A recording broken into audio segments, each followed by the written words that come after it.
The city roars around you. Walking the streets, hundreds seek their designated polling places, and you lie in the central street of Tostad, having successfully made it to election day. And over you. Ah, shit. First thing you see is Snell getting up from the pavement beside you. He looks pale and queasy. Why didn't you tell me this Portland business would come with nausea? You need to man up, buddy. Oh no, I've got enough manning done for a lifetime. I've manned out. But we've just gotten started. Don't say that, please. I agree with you, Snell.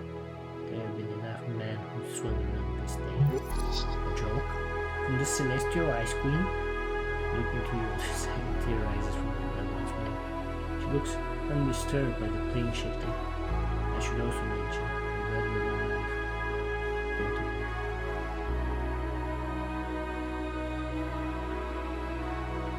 You don't feel any nausea at her? This is not my physicality claim. Well, that's unfair. Unfair. Against the working. Perhaps I will know such arguments once their purpose has been made clear. There are many eyes for comment. It appears you have not been too conspicuous from our arrival. You must have appeared without fanfare. Good. A bit anticlimactic, but convenient. Good way to describe it. She ascends and tells you both. Dowry's window. Come speak when the time has come. The angel floats away up the hill. You hate to watch her go. She'll be yours one day. If you're able to handle that radiant dawn. Yeah, let's leave that for a post-election decision. Snail stretches a bit and takes a glance around the crowds. Our man was right. Election sure has started. So we lost, what, 8+ hours? Something like that? Maybe less? We are right in the void for about an hour, give or take, right? Don't ask me. I'm not a mad guy. I'm an esoteric guy. Right. I keep forgetting, he mutters. He looks like he's about to throw up as well. I wonder what would happen if he stayed there for longer, like a month. Would he come back years later? Nah, he'll probably just get all walky and unpredictable and send us back 5 minutes after we leave. Just to fuck with us? You know it. The esoteric is what it is. The government takes it into sight on election day. He breathes the air, his shoulders droop. Everything is fine. Nothing is wrong. Live to see another life. A relieved smile on his face. Right, game plan. It's not that late in the day, so there's no rush in voting. We won't close the polls until 9 o'clock. First of all, we need to report this to Lady Sage Leaf. Then, also, we need to have a chat with Darrow too. Is everyone here? Everyone? I mean, most of Toastad. There's like a dozen different polling places set up around the city. This is just one of them. Where is Lady Sage Leaf? In the garden, most likely. But if my ears don't deceive me, nearly is playing something on the field. We should go look. You should report to her first of all, in my humble opinion. I don't want to keep her waiting. Yeah, I need to talk to Darrow. Where do you think he is? No clue. Probably out here somewhere. Who else should I talk to? That's up to you, Cleric. And there's no stress once you get the important stuff out of the way. You got all day. It's only 10:20ish. Oh god, I need to figure out what I'm voting. Roman laughs. That's what you're asking? There at the end? Just follow your gut. Sure it'll work out. Just want to roll out the road, not the end of the world. Should I tell people when I make the work? Shrugs. Honestly, I don't think anyone will believe you. Or at least not take you too seriously. But you do you. Okay, let's go. Grab the hammer for a green coast. Oscar isn't forever. Enjoy yourself, Romulus.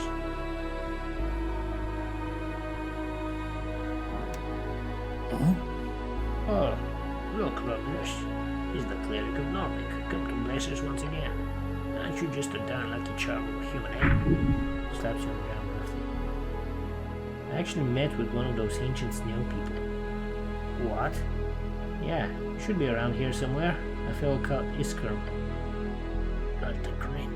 An actual snail folk. Alive and all. Last time I checked. I have to up. Appearing out of the puff of tiny esoteric sparks, Isk suddenly stands beside you. Yellow? Oh. I heard my name. That's... The dwarf stares at the snail with a grin. In return, Isk just not... Yes, absolutely. No need to worry. I've been in stasis for millennia. I'd say that loses me the mineral rights. Snail lets out a bubbling laugh. And I see these white men must have found something sinister in my house, which isn't surprising, really. My king will quite be mad by the stories here. What? He's, Ross stares blankly and gets it. You're reading my mind. Yes. I'm sorry, is that intrusive? I can't help it, you see. No, very efficient, I like it. But then, you know what it is. Not to a degree that would make you happy, but perhaps to a degree that would be helpful.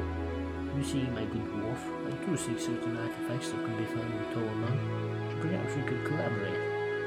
Oh, yes, Wonderlight. The dwarf reaches out and grabs the snail's hand, shaking it. We'll make a good team, huh, Isk? Good. I'll be in touch. Yahoo! The dwarf turns back to his eyes beam. Literally. Can't believe this is happening. Years of toil and now everything happens at once. Thanks to you, Cleric. Shakes your hands as well, leaving some snail muckers on your glove. Be sure to let you know how it goes. If you're interested in some freelancing, be sure to reach out as well. Dwarf laughs maniacally. The rest master foul suit. Dane leans in with a serious expression. You're voting green, aren't you? No, sorry. Ha! Stand up for yourself then. Thinking about decision isn't a crime. He laughs and slaps you on the arm. He always makes a screeching noise on his shoulder. Be seeing ya. Okay, bye. You see your bike now alone on the bridge. It's absolutely beautiful, as always. You wish to ride it. You could head into the sunset with this one. A man nearby would be in red, but it will suffice. Snail watches how you stare at the bicycle. True love, right there. It's wonderful to see. Why is it alone? What happened to all the other bikes? They probably cleared them to make room for all the people here. Good thing they didn't touch yours. I imagine this is how the cowboys of old Diminor felt when they reunited with their horses. We'll never know for sure, so yeah, why not? Off into the sunset on a yellow bike. Dramatically appropriate. Epic. Romantic. The end is near. Cowboy tales are not real. Now finish up here so you can do something important instead. You cast knock on the lock of the spell. Cast knock on the lock on the bike. Oh, so you didn't have your key? Nah, this is how I always unlock my bike. Alright, convenient I suppose. So now you can ride on back home. You wanna ride with me? I have a feeling that would be a bit of a death wish. Maybe some other day, but thanks for the offer. I'll come back for you. You approach the goblin chieftain sitting on the grassy field by herself. You notice several eyes fall upon you from the bodyguard stationed across the area. They're ready to attack you at a glance. She's enjoying the sun. Careful now. Be polite. You're a dragon. She doesn't look so intimidating sitting out here. So you do leave your throne at times. She squints at you before closing her eyes again. Snail? Yes, my lady. Report. How did it go? The necklace of fireball was used accidentally in the tea shop. It was meant to go off underneath the temple on election day. Right about now, in fact. She leans forward in her seat and glares at her servant. Lord Gorm, in the Beyond, wished to use those deaths to bring back his god from the dead. She stares at him. You know, Earth. I got that part. Yeah, so, Lord Gorm was dealt with and he is confirmed dead. Real dead, like dematerialized. She glanced at you, then back to Snail. I see. So the threat was neutralized. There should be no ongoing repercussions. The dragon clicks her tongue. One more details later, but good. Well done. She turns to you with a slight smile. You as well, Cleric. The service you've performed here is more than I ever expected. A backhanded compliment. Love it. Right, that should be it. Then there was that chat with Earth. Right. This usually looks away twice before raising the eyebrows to the sky. Classic double take. Excuse me, did you say Earth? You handle that one. Yes. Earth lives in the space between. He's dead, but his spirit acts as a channel for magic. He's just there? Yeah, or rather he used his last strength to reach out this time. We had a nice conversation, a good talk. She points a finger towards Snell. I want a full report on this later. Of course, Lady Sageleaf. Then the goblin chieftain grumbles to herself. Esoteric bullshit. Agreed. Cool esoteric bullshit. Whatever. She groans. It's good to have you back. I'm at least very glad you did not get stuck out there in the void. In use now. I'm very, very happy you made it out alive. You're my best runner after all. My lady. He bows. Nerd. He loves her. He's honorable. Nearly sits on the grass playing a tune carried along on the wind. She's so deeply into her performance she does not notice you approach. An interesting tune, not traditional, but still neat. She's good. Goblin Bard keeps playing to HWBT goblins. When she notices you, she stops playing for a second, calls out. The Cleric, everyone, one of my biggest patrons. A few claps go around the crowd. Kid in the back yells, "The Cleric! The Cleric!" She means it. She's grateful. You made a difference here, all thanks to crowns.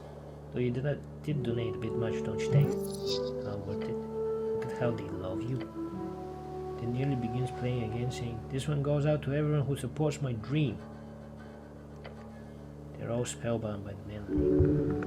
Mostly goblins of the halfway bridge tribe, enjoying a fine day outside. You feel the community down to the earth itself. Let her play, Cleric. If you want to sit down and listen, I think we got the time.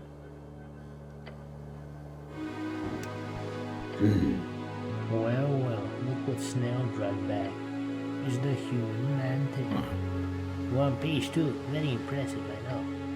The toothy grin spreads on her face. Hope you're ready for a sparring match, Cleric. The election is almost over. I will break you. Ha! You love to see that. Snell gives you a disgusted look. I frown on a place. Oh, come now. You have to be the referee style. I decline. Politely and intensely. Mungo lifts her mace up on her shoulder. Watch yourself. This election day is ramping up. No trouble will toast that, but there will be some bruise and awkward. Oh, maybe that? No, just self-fun. We should get in a brawl, just a little. That'll make my day.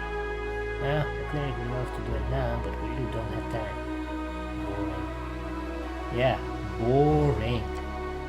We're standing here, hoping for something interesting to happen. She groans and adjusts her shield. Hey, you're enjoying the music. It's pleasurable, yes. You, as an artist, not many deserve such a talent. Most who call themselves that simply sitting in darkened boards, typing or painting away at some deep and awesome beautiful static point. No, real art lives in the air, like wood before traps. She shivers. Yeah, I also hate fake artists. I'm cool like that. She ignores the words and lets out a deep grumbling growl. Now silence. The thunder is roaring. Have fun with that. The seagull stares at you. It does not move when you approach, but it does observe you. Hello, Faye. Burst quacks at you. Before you can even cast speak with animals, it begins to take off, making some horrid noises and it does. Could have been worse. Could have picked your eyes out. True. Near a lady's apartments, you hear that familiar rhythmic thumping noise. Cleric. Is that my voice? Sorry, it was the first thing I had. Right. Well done, Reese. That's creepy as hell house. So you're still hanging around here, huh? Of course I am. Bert stops his claws on the tune. I groveled and begged for mercy. I'm all kinds of stuck with this shit. Bah! The bird strikes a dramatic pose. He appears well. Is this his true personality? He was way more ass-kissy last time. The bird is not allowed to speak to you like this. Or is it the language issue? You're unsure? You can't just flee from an active investigation like this. But I didn't do it, sir. I'm innocent, like a child frolicking on a summer field among the flowers and bees. Don't recite poetry to me, you miscreant. Look, I'm here to stay. No need to be all shitty about it. Lady Sageleaf, I will be done. I'm stuck with her for months, maybe years. That's punishment enough. Seriously, don't use my voice. Ah! Sorry about taking your papers, but look at it from the bright side. Now you can pay off your debt and get a clear conscience. Conscience? Copies your voice. Conscience, conscience, conscience. Conscience is human bullshit. Do not expect the Yubukidori to answer to any form of morality. They are a cursed species for a reason.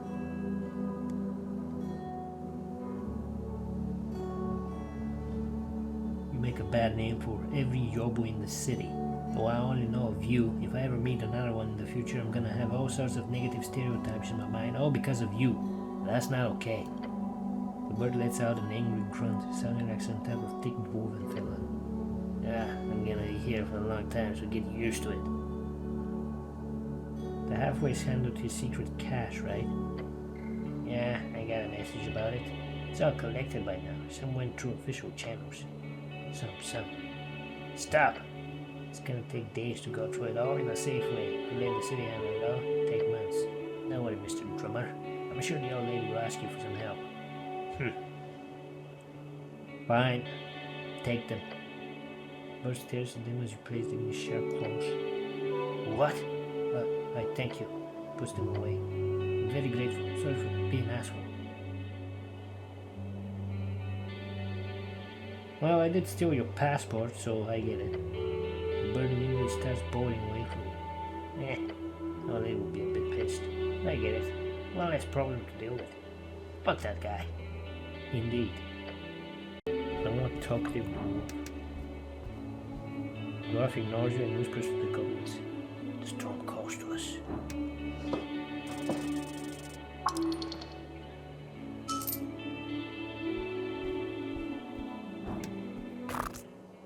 Burr waves his staff around the grass, causing little flowers to sprout. When he notices you, he tips his cap. Snail makes sure to keep a healthy distance from conversation. Which you understand, his fear of mushroom runs deep. It is tragic, really. Cleric. You speak normal now, no burr. And Ness cast tongues on me. Nice. Stop. Very kind of her. Allows me to interact with people up here. Hey Snail, you should come over here. Let's do some exposure training. What's that? Exposure training? Yeah. It's when you spend time around things you're afraid of in order to get used to them. Sounds dumb. What if you're scared, completely rationally scared of giant badgers? Are you supposed to go dive into their nests just to see how many meters of intestines they're able to rip out before you get rid of your fear?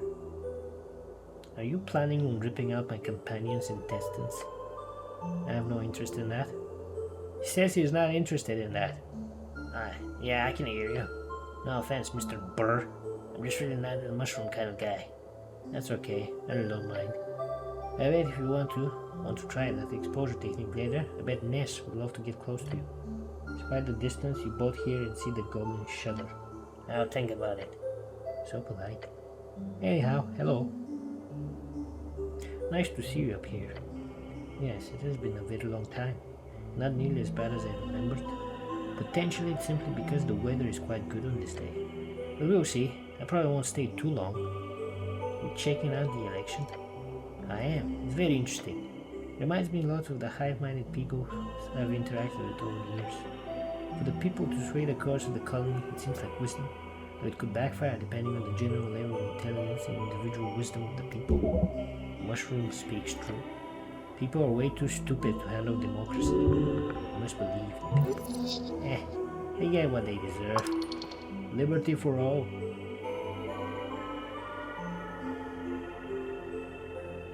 I agree. This is going to go poorly. Too many people are all too stupid. That seems mean to say, but he nods. It's interesting to talk about this. Lots of people here seem to know about democracy. Thank you for sharing. Hope to see you around. Yours one Cleric. You appear to be a great person among your people. I wish you and your followers well. Speaks as if you're a god yourself. That could be a thing. You do deserve followers, obviously. Whoa, careful. Don't want to get one of those egos. Yo. I'll stick around for a bit longer, that's alright. This election thing is looking way cool. So many people thinking about so much stuff. I wonder what I should vote for. You think about that, buddy. You see the elf conversing with the giant central tree of Toastad, her words clearly articulate. Oh my lord, do not fret. They do not wish you any harm. They are voting. It's called democracy. She's speaking quite clearly. Taking care of her elders? How lovely. The leaves on the tree rustle and the elf chuckles. Yes, it is quite silly, isn't it? Oh, Cleric. Just having a chat here with Lord Pugh. I'm not disturbing anything, am I? Oh, no, don't worry. The leaves rustle again, the elf translates. He says hello. The branch sways in the wind. Wait a minute now. You have to be polite first. The Cleric is a great hero in this city. I am a great hero. Don't let it get in your head, Cleric. I've been meaning to see how it went for you actually, with your little trip.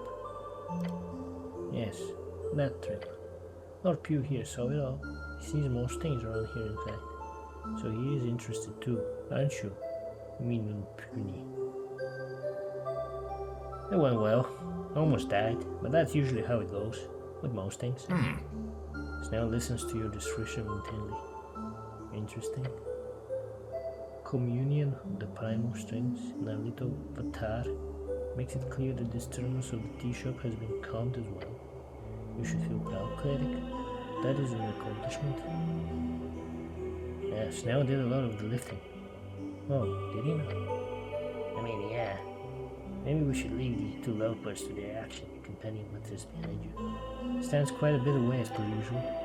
Yes, perhaps we should. Although first I should speak with you about a certain topic. Druidism, Cleric. That is a true path to walk. That is folly. Do not listen to this primal balanced idiocy.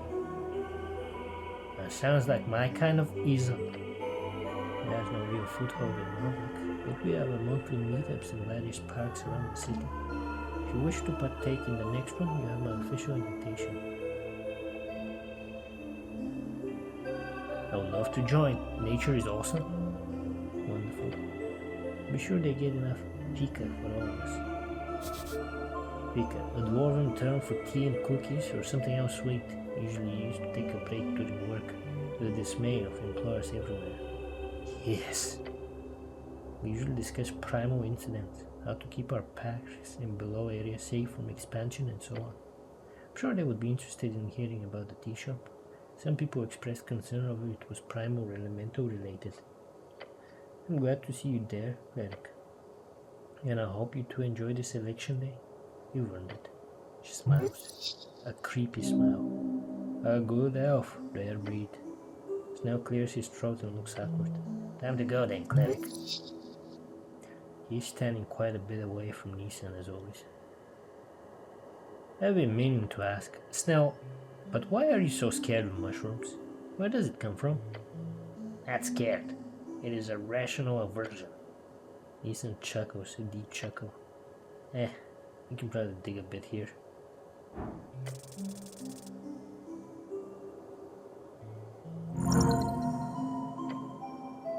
Just push for it. You'll break. Come on, you can tell me after everything we've been through. The goblin rubs his eyes. Fine, okay. Turns to face Nielsen. It's not because of you, first of all, even if I'm sure you're glad to take the credit. Of course. She smiles creepily, her eyes half glazed over. It's a bit of a cliche, but I fell into a mushroom patch as a kid, during the garden expansion. The spores got in my mouth and my eyes. It was awful. It took weeks for the icky feeling to disappear. He shudders. So excuse me if I'm a bit standoffish, okay? Stacker snail. Stackers, dwarven term translated into something like poor little one or woe be unto thee. Wow, that's so funny, it's almost sad. I'm so sorry that happened to you. Stacker snail. He growls. Don't call me that. I had the halfways had trouble early on in the expansion process. Lots of little incidents like that. But I can promise you, mushrooms are not so bad as they seem. If handled properly, not used to trap little goblin children, they're quite lovely fungi. Sure, I get that. But I'm still going to stand back if that's okay. Of course, no. Just let me know if you change your mind later. I'm always available for the help. Right. Looks extremely uncomfortable. Nice. Stacker, snail. Hey, well, Pew, thank you for the cash. Some good stuff in there. 3 rustles. He understands you and tells you. You interpret the trees as telling you this ugly flesh pile does not deserve my treasures. You can't say that. She slaps the trunk. But she bet she does. I apologize on his behalf. Flesh pile? She smiles at you. You're good at reading the tree. Ho ho. She leans in and whispers to you. I will calm you down. Sorry about this. Yeah, though I gotta ask, like really, what is your relationship with that tree? Fine, I admit it. You might be stringing him along a bit. Oh, yes, nothing I'm too proud of. But some trees of the more virile variety tend to enjoy attention. Not the debaucherous kind, mind you. The kind of attention given by the heart. But if a 10-minute conversation among gives an old tree his jitters, then who am I to deny him? Sounds like elder abuse. Oh, gives you a white grin. I will leave you to it. Free drinks, sponsored by the Escanny Reach Trading Co. Human. I don't think he likes me. Huh? He doesn't like anyone. Raz glares at you from beneath that hood, then he puts down his pipe with a scowl. I'm looking forward to the day all your human filth are wiped out for good. I can promise you, it's not far away. When the folk war begins. Want me to glass you again, buddy? His eyes twitches. Fuck you. I mean, vote for that. Fuck you, you crying piece of shit. Snail just looks at him for a moment, then glances to you. I'm just saying what everyone's thinking. Nobody likes humans. You should all just die. Your opinion is valid. Great discourse. The companion laughs at your comment. Laz looks away and grumbles to himself. Think he's upset, Snail? Yeah, as goblins are so sensitive, you know. Fuck you. Fuck you. Discourse. Indeed. I should leave it be. You approach the 5 happy rats in a circle. A joyful squeaking fills your ears. How cute. It's almost like they're holding a little debate. Gang warfare. Little ones, they're honorable rats. Spell activates and your ears are suddenly filled with the most horrific sludge. Political bickering. Are you a fool? Squeaks the red rat, his tiny whiskers quivering with righteous fury. The blessed teachings of Earth demand human supremacy. These trees belong to the children of Norvik, not some mongrel coalition of ugly little rat. Oh, spare us that dead god propaganda, interrupts the yellow rat, rubbing his paws together. What this city needs is economic freedom. Join the Free Cities trade network and watch prosperity flow like grain through broken silo. Democracy, commerce, liberty. Hells yeah, good rat. Liberty? The green rat practically foams at his whiskers. Liberty to exploit the working rodent? Your free trade is simply slavery with extra steps. The Workers' Party demand fair wages for every creature rodent, even the oppressed sewer newts. Why does the green one speak like a Morgani Highlander? Radical, but well taught. The white rat wrings his tiny paws desperately. Please, can we all just get along? I mean, we're all rats here. Surely there's common ground. Such a pussy. Don't be a pussy, the red rat hisses back. The black rat then lets out a voice like grinding milestone. Let us find no common ground in the ashes of your pathetic ideologies. When the great burning comes, all your politics will matter not. The agricultural collective understands this, so they feast upon the grain, before they sow their souls to the green fool's workers' paradise. The agricultural party were crypto-fascists, snaps the green rat. We absorbed their few decent policies and discarded their traditionary crypto-fascists. The red rat eyes poach. We're the ones preserving traditional values while you preach the dissolution of species hierarchy, Earth's divine plan. No, Jacob. I was talking about the agricultural collective. Oh, the red rat says. I just assumed. Hey, you guys are really into this politics stuff, aren't you? The black rat stands up on his hind and holds out a paw in your direction. Looking closely, you notice him giving you the finger. Want to suggest a bit of a break. The white rat practically weeps. Maybe if we all just take a moment and talk about how our words can hurt other people, maybe we can learn to love one another and be truly happy. They all look at one another for a bit, and silence sweeps their debate circle. Welcome, the white rat continues. Compromise?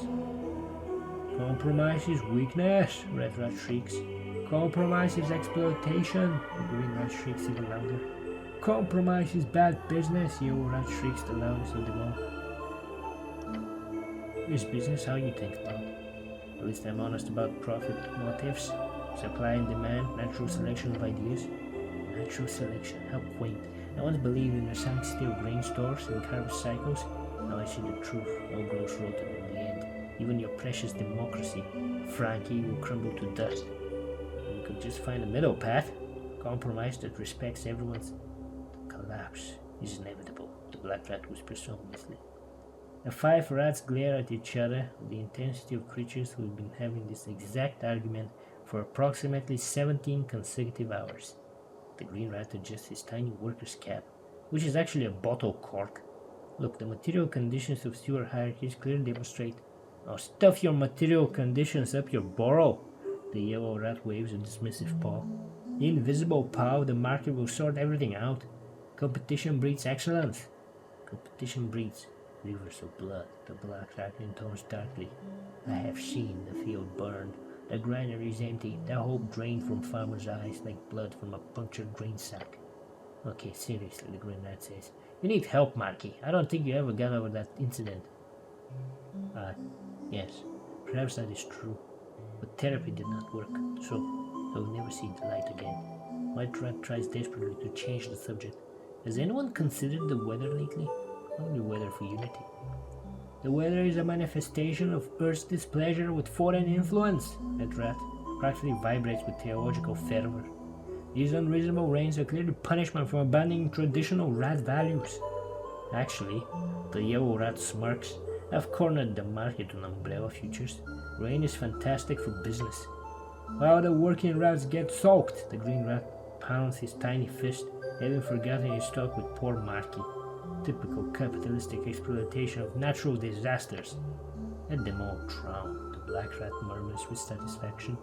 The rain falls equally on the just and unjust, mostly on the unjust if you're fortunate.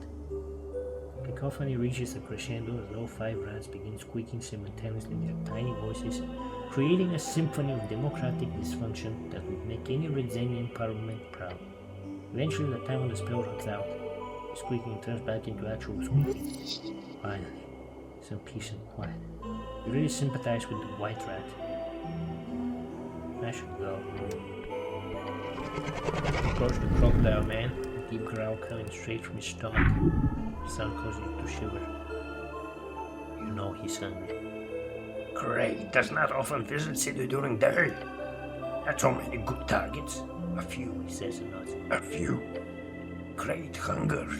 You're not gonna attack anyone, are you? Craig considers it. Monster shrugs. For now, the hunt is sadly ceased. This election is not Craig's time to shine. So you're just hanging about? Viskin asked.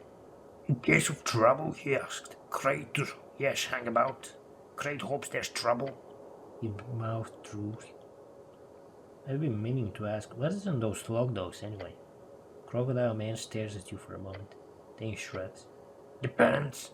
Craig's his master chef. Craig makes slug dog out of everything. Ah, so if I'm like allergic to something, you can't really guarantee my safety.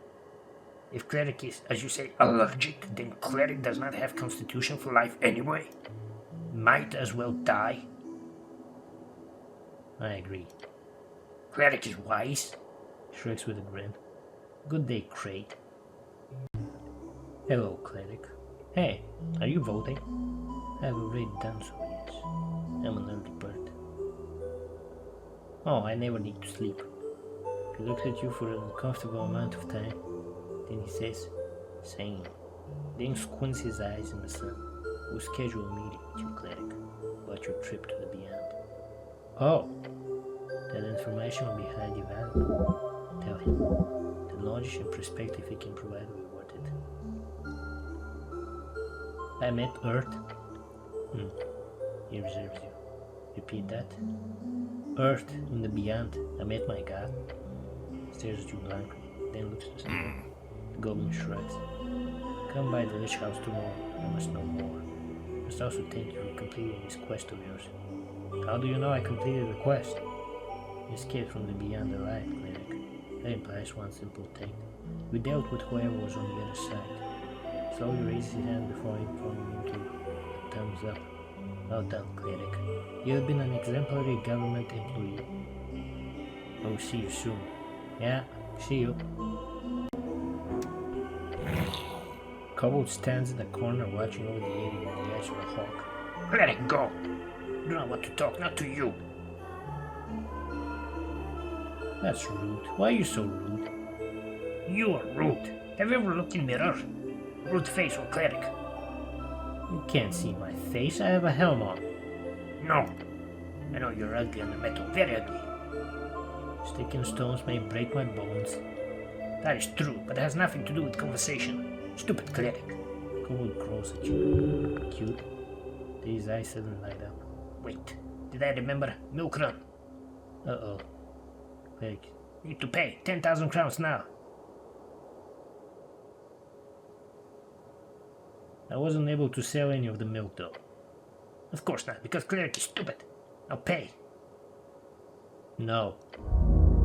Of course, Cleric can't pay, because Cleric is terrible and stupid. Now Cleric leave, and Cleric owe me recoup. Do you want your crossbow back? Kobold squints at you. Cleric is playing game. I do not trust you. You deserve it. You've been such a good kobold. Okay. He slowly lowers his guard and holds out a claw. Give. Now. He snatches it from your hand the second you hold it out. It is back. Ost hides it behind his back as if he'd be taking it again. You do not get it again, never. I'm going. Soldier. Dark Knight greets you with a word. His voice emanating ominously and quite esoterically from his armor. He does not say anything. You cannot get him to speak, but you know all too well. There is something here you're missing.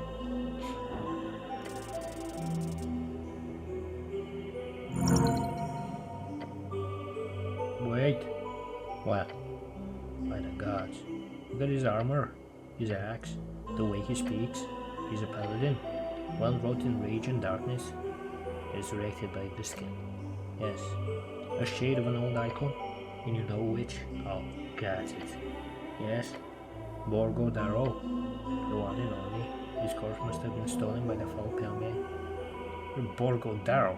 No response. Borgo Darrow, the great hero of Norvik. Says nothing for a while. He has not heard that name in a very long time. Darkness, soldier. Decades of service, all to darkness. Shoots his armor, unnatural creek reaching ears. The gold coast align itself to turn of weak fools. Sticks bundled into kindling, waiting for a spark. I served Viskin. I served Earth. A man needs to serve. Tomorrow I might serve another, or I return to the darkness. He leans in, his voice go rough and low.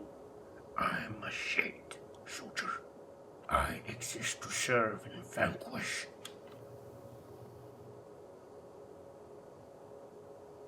I don't understand. That is not my problem, soldier. You want to serve Viskin? Necromancer animated me. I'm a shade of his making. What do you remember of Earth? He was a man.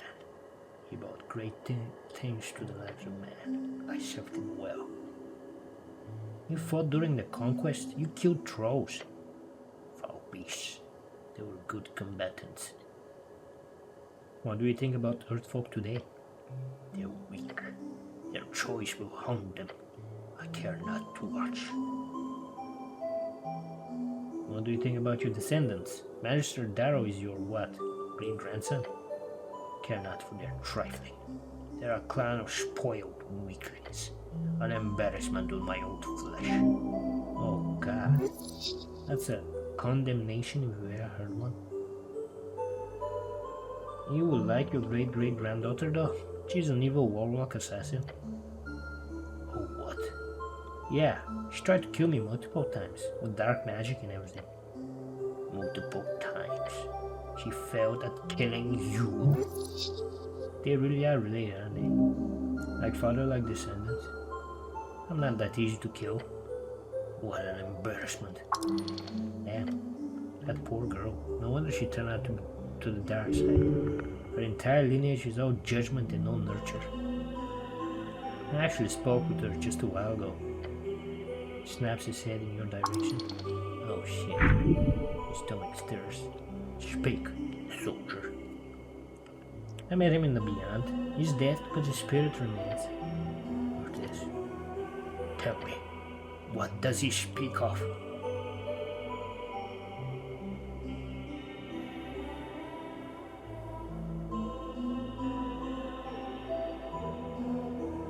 He calls himself a hypocrite who chose genocide to avoid risk. He asked me if a man should look after his own tribe above all others. A dead man drowning in thoughts, in darkness. Dark night grinds his gauntlet together. When I learned he faded, I did not know, for he led this city into ruin. Earth was a fool. Earth was meek. That is why he failed. Meek? No, sorry, not meek.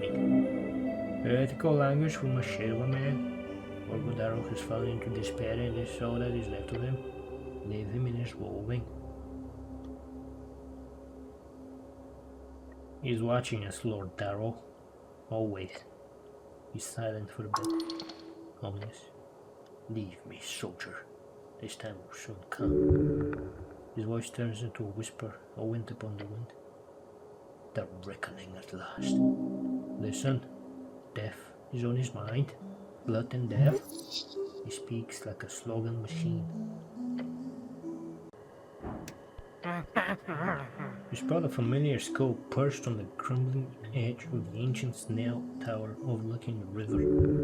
It's completely still, like an ornament of a particularly morose garden decorator. Bon de vol.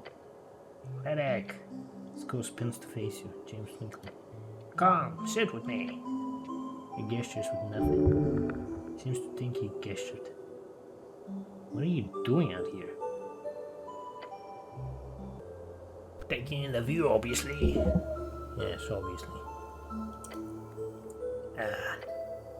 Sometimes a man needs to stretch his legs, get some fresh air in his lungs. He has neither legs nor lungs. This spot is great, isn't it? The river, the sky. It's nice, yeah. But I've been thinking, Cleric. Skull rattles slightly. I need a new doom. A new doom? What's wrong with your old one? My current alcove is fine. Fine. But fine is not spectacular. The Necrolord deserves better. What did you have in mind? The North Wall. Have you seen the view from up there? Magnificent. I could set up a whole laboratory. Balcony overlooking the city. Maybe a reading nook by the window. The altitude alone will be worth it. The feng shui alone will lead to much more attuned leyline success. Feng Shui, geomancy, a type of esoteric mysticism from the Vinitorum. I never got into it. How'd you get out of the crypt? What do you mean? I simply walked. In honesty, if the average Novikian saw a skull floating, owned by Kajdi, they would most likely not assume it was an evil undead. They would assume it was a joking illusion or cantrip by some neighboring kid. I live on North Wall. It's nice. You do? Good. Then you'll have a new neighbor soon. I'd love to have you as a neighbor. Ha ha ha! Sure will make you regret saying that. Feng Shui? Don't get me started. It's one of my many hobbies. I know what you're thinking. Why would an incredibly honorable lich like myself ever dabble in celestial bullshit? One reason. Balance of the elements. Radiance might hurt quite a bit, but that pain can be the secret to longevity. You know. I would know. I'm immortal. Are you really a lich? You seem more like a talking skull who reads too many magazine tales. I would retort with something clever, but I'm enjoying the sound for too much to entertain your inane comment. Good luck with that. Luck? Ha! Luck is for mortals who don't plan ahead. The skull turns back towards the river. Viskin thinks I'm being ridiculous, of course. But what does he know about interior design? Not much. His layer's pretty dry. Exactly! Anyway, good talk, Cleric. Always a pleasure. The undead gentleman is politely asking you to leave his company. If you need me, I'll be here. You not. Everything you've learned from this mad demon lich has already been extracted. Is it really okay for an undead creature like this to just hang out in the sun? A zombie or a ghoul might be affected in serious ways. The demon lich is no vampire. They have no hypersensitivity to sun and or regular light. Clearly, old Bondeville here doesn't even have any regular sensitivity. See you around, Bondeville.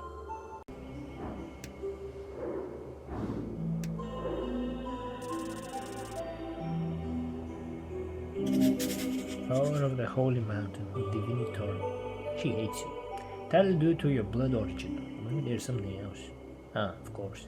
It is not you she hates herself, the human part of herself, the part which places her below her glorious golden celestial masters. If she could sever that humanity, she would do so in an instant, all for a slim chance to hear the fire. Beyond the veil of a faithful servant, there is also a layer of scheming. Yes, this woman is not so much kneeling before power as much as she is intending to grasp as much from the hierarchy as she is able. What an interesting woman. Cleric. A hooded woman stands in the corner of the city, her faded eyes following your movement, colorful. I'm here on with a quick task to deliver a message to you. Oh, it's you again. Hello. Hello. She sneers, placing her hand behind her back. Then her eyes grow light, her voice goes deep. The life in her face fades into a neutral, calm, emotionless existence. Then she speaks, almost sings her natural words. Ryan Hamlin. Us speaking was a momentous meeting. Despite my previous experience, it appears humans do not all carry forms of crudeness. We hope to find exceptional people within the Free Strider community, and you fit that description aptly. We'll be in touch if you all wish to serve a greater cause in the West. Hugs and kisses. The light in her eyes fades as she scowls at you. Hugs and kisses? The ambassador enjoys that phrase. He does not mean it in a needlessly friendly manner. Tell him hugs and kisses back at him. She bows her head. The ambassador will know you received the message. But on a personal note, I suggest staying away from the service, Cleric. You do not deserve to see the light of the choir. After making her rude comment, the Western woman walks away in a decisive step. Right. Cool. You see Rix standing outside the tower, a stone table before her covered in papers. Oh, why, what is in the Cleric? Hello, Rix. She stretches a bit with a sigh. My goodness, such a lovely day, and here I am busy as can be. You need help with anything? Oh, maybe you want to share how your little quest went about, Got any plans for after the election, Rix bited? Oh, nothing I can talk about too concretely. Not yet, anyhow.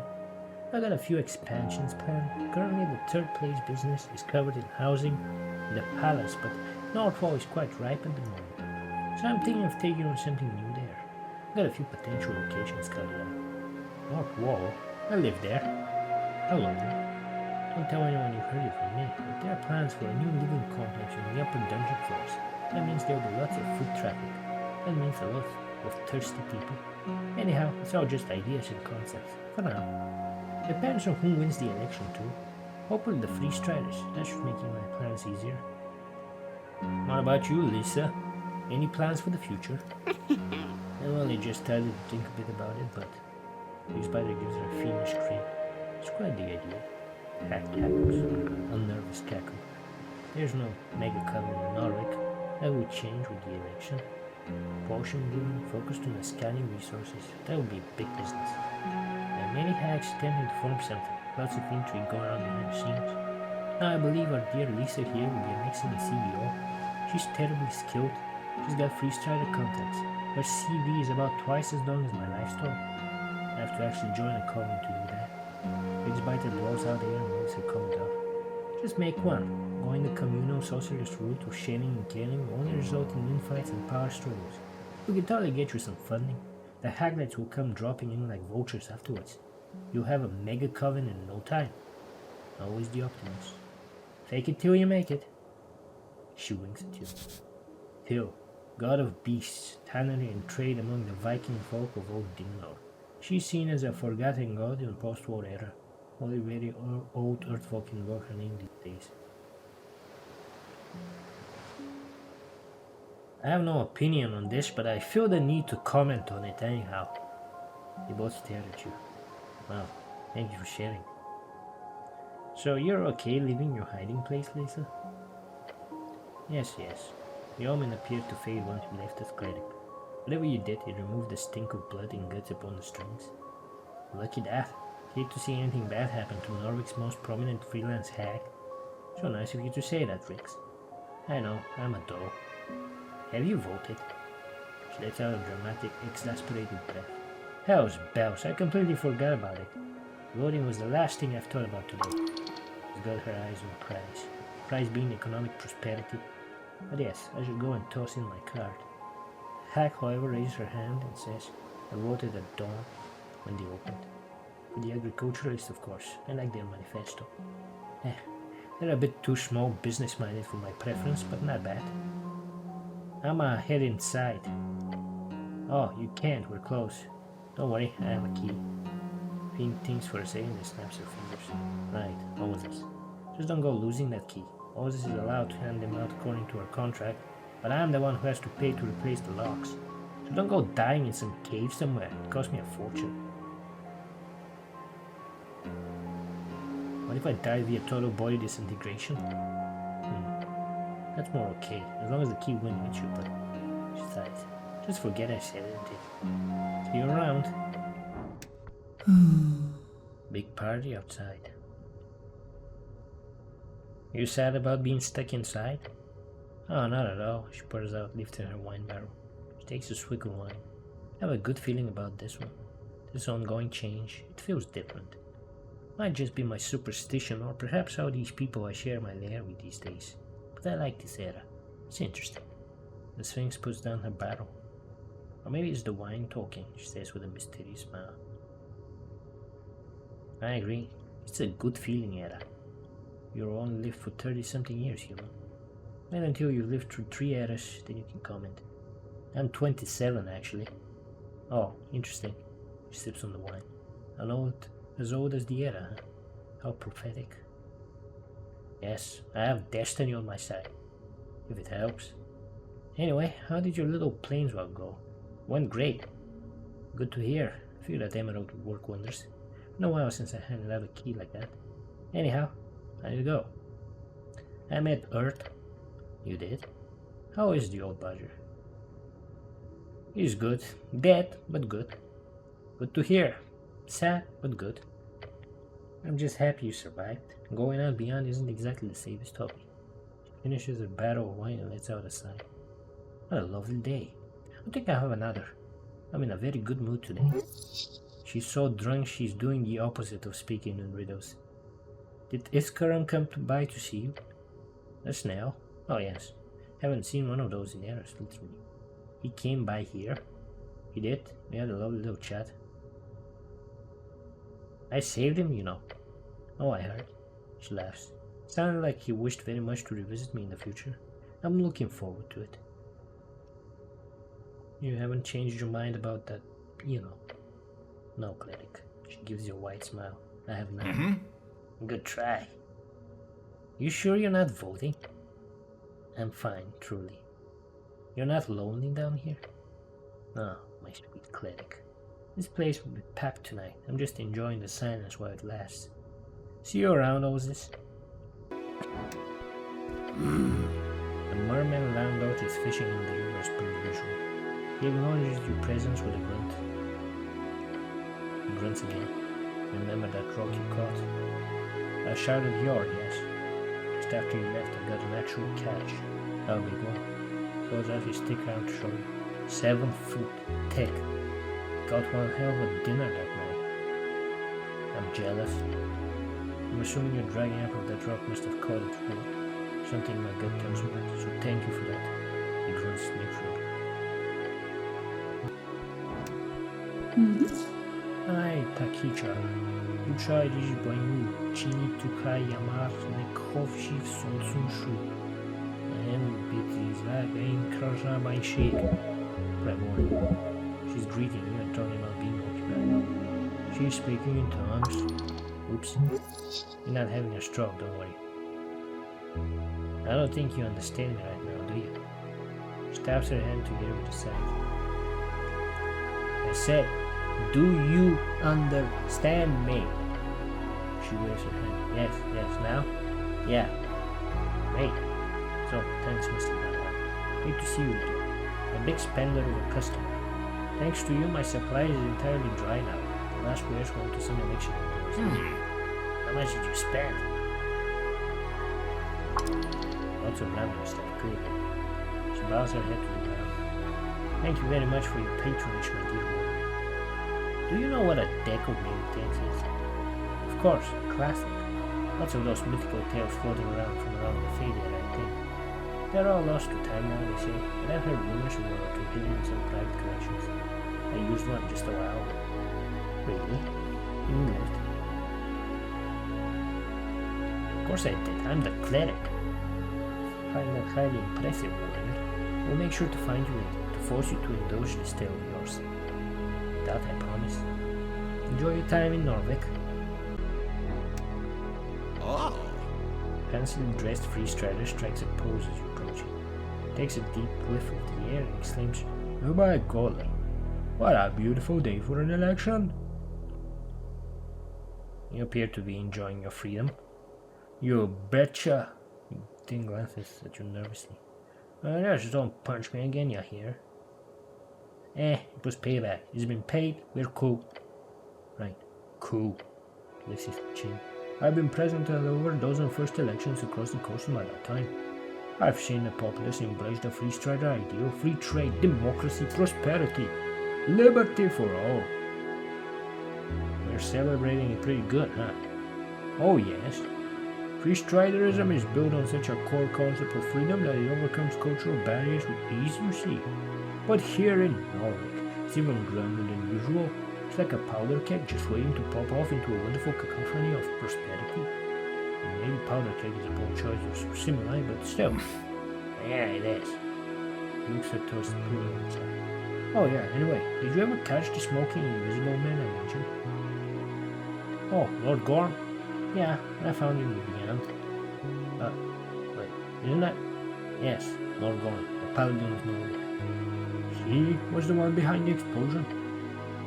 Snail leans against the wall and gives her a jaded look. Well, not really.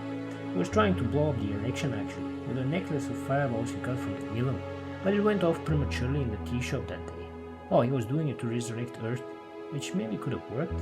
But anyway, I also met Earth, who was sort of dead in the beyond, and we had a chat. It was really informative, quite a spiritual experience, if I'm being honest. I still haven't really processed the whole thing yet. Free Strider stares at you with a slot jaw. Oh. There was also a coup against the city by the Free Striders. You should look into that. Excuse me. Both Earth and Lord Go proved it to me that some magistrates of knowledge are actively sending out the city to the Free Striders. This includes casting feeble mind on the Lord Patriarch some years ago and keeping it under wraps. Though maybe you're already aware about this being a trade prince and all. Mary looks at you, then on to the pillar again. Look, the free cities have a lot of deals, some of them quite shady. But we actively fight against corruption of this kind. It would be complete chaos if this got out in the public. Absolutely look into this. There's foul play going on, I'll be sure to handle it behind the scenes. No, there won't be a scandal. Yes, exactly. Thank you very much for bringing it to my attention. He starts writing down notes for himself. You're not going to write about this in your books, have you? I don't think anyone will believe me if I did. That'd be good for fiction, though. That's for the best. He nods. Very glad you survived the beyond at least. I'm a bit too happy knowing Alex didn't send a cleric to his death. Lets out an awkward laugh. I'm happy you survived the troll as well. Oh, well, that's all on you. Gives you a wide smile. I'll be sticking around for a few more days, so we should speak more when there's time. But first, you should place your vote, good fellow. Alright, I need to do that. Yes, you do. For liberty, he exclaims and then lets out a bellowing laugh. But seriously, we should talk more later. I'll find you. He winks. Cool. I'll talk to you later. Cleric. Isn't it a lovely day for an election? You sound happy. How could I not? Years of effort, all for this. The revolution aims at the liberty of all folk around the coast, and if recent polls are to be believed, Pierce will succeed in that goal for Novik. And let's wait until we see the results. A wise statement. From what I hear, Free Striders will most likely form a coalition with the Nationalists, bonding through compromise and prosperity for all. It's beautiful to see. A coalition without the Asgarists. Of course. Not that I wasn't on the table, turns out the dwarves are difficult to work with, and despite orderly compromise, who would have guessed? What about the party of magic? Old man praxis party? I don't think they got over the minimum last poll. That was around 2-3% though, so who knows? I'm still guessing you used some charm to get those votes, she says with a glint in her eye. The minimum is 5. Praxis is a washed up fool either way. If you look over, you'll have gone differently. I wish the agriculturist was still in the race. I'm a farmer. It's in my blood. She laughs. Oh, I'm sure the agriculture will rise again. There's been rumors of farmers going against the Asgilist line. Maybe they'll even find reason and join the revolution. Yes. It'll be interesting to see. It sure will. Should also mention that we're looking for a thief. Ah, they're looking for you. We're in a bit of an absolute mess because of it. Oh? Some information about a future deal to the press. Someone leaked information about a future deal to the press. I'm sure you'll read all about it soon enough. She gives you a tired look. The look of someone who hasn't slept. Luckily, I'm not the one in charge here, on paper, but my dear Durelius is getting his behind kicked as we speak. Not to be too gleeful about it, but it's still a massive problem for the future of the city, and I'm personally very happy about the potential of having it shipped back to the Reeds. What is this information you speak of? Suppose it's all out in the open now. It was a sale, several sales. Nothing public yet, but post-election the goal was for the Ascani Reeds Trading Company to take ownership of several public works in Novik. All it was handled with grace and care, all it completely legal, but due to the sensitive nature of the topic, it was decided to make it public after the election results, not on the day of. That is unfortunate for the revolution, but fortunate for you. I suppose so. Quite the wish, isn't it? York can't help but show a bit of joy in both body and exhilaration. This woman climbed her way up the corporate ladder. It's beautiful. She is, but also dishonorable. Perhaps you should help change the errors of her Free Strider ways. Who released these documents? That is what I have been tasked with finding out. Maybe you should sneak on her, by her later and let her know what you know. Speaking with some of my journalist contacts, it seems like it originated from Tostat. Hence, I'm on the job. Wish me luck. I'll come by later. We'll have a chat about this. I might have some information. Oh? How interesting. Yes, please do. The revolution will surely need any help it can get at this point. Speaking of which, I must say I was quite surprised by how you handled that surprise meeting with the ambassador. Good surprised or bad surprised? Oh, good, for sure. We've been having trouble dealing with their insane demands for months leading up to the election. Obviously we don't have too much skin in the game when it comes to halflings here. If we were to start fully supporting deportations and blockades, there will be an insane backlash in Greece. And just as you said to the ambassador, there will be massive backlash to the Horde as well. I simply spoke the truth. I can tell you, the ambassador already sent over a lessened list of demands for the IFS. It's not amazing, but something we can at least work on. It's good that you're happy. Oh, I am. Now see you on that date of ours in a few days, she says, changing the subject. Taking a nice dinner at the Flip. I'll let you know the details. The date? Wait, she can't. You have to. You're the man. You plan dates. She would like it if you took some control here. I'm the man. I should organize the date. Oh, will you now? She crosses her arms. Yes, I will. She stares at you for a few seconds before letting out a chuckle. Fine. Where should we go? The thing you said, it was smart. She bursts out laughing. Aren't you a funny little man? Oh yes. The FLM title. I'd love to see it. Looking forward to it. Now, I've got a lot of things to get to. It's a big day. She grins, her tusk gleaming in the sunlight. Have a lovely election day. Hey. Huh. You find the blonde kid standing with another much smaller blonde kid. Huh? Hey, look, it's the Cleric. Cleric! The blonde kid gives you a somewhat decent salute. I hope you're doing good. Gray zone. Okay. We just voted, or I did. Yeah, I'm not old enough yet. You seem stupid and know more about politics than most people here. That's not good. You should be a kid. Kids are apolitical. What? I don't think anyone's apolitical, Cleric. Rolo crosses his arms and looks up into the sky. I actually voted blank in the protest. No, it doesn't matter really. I just feel like doing something on a day like this, you know.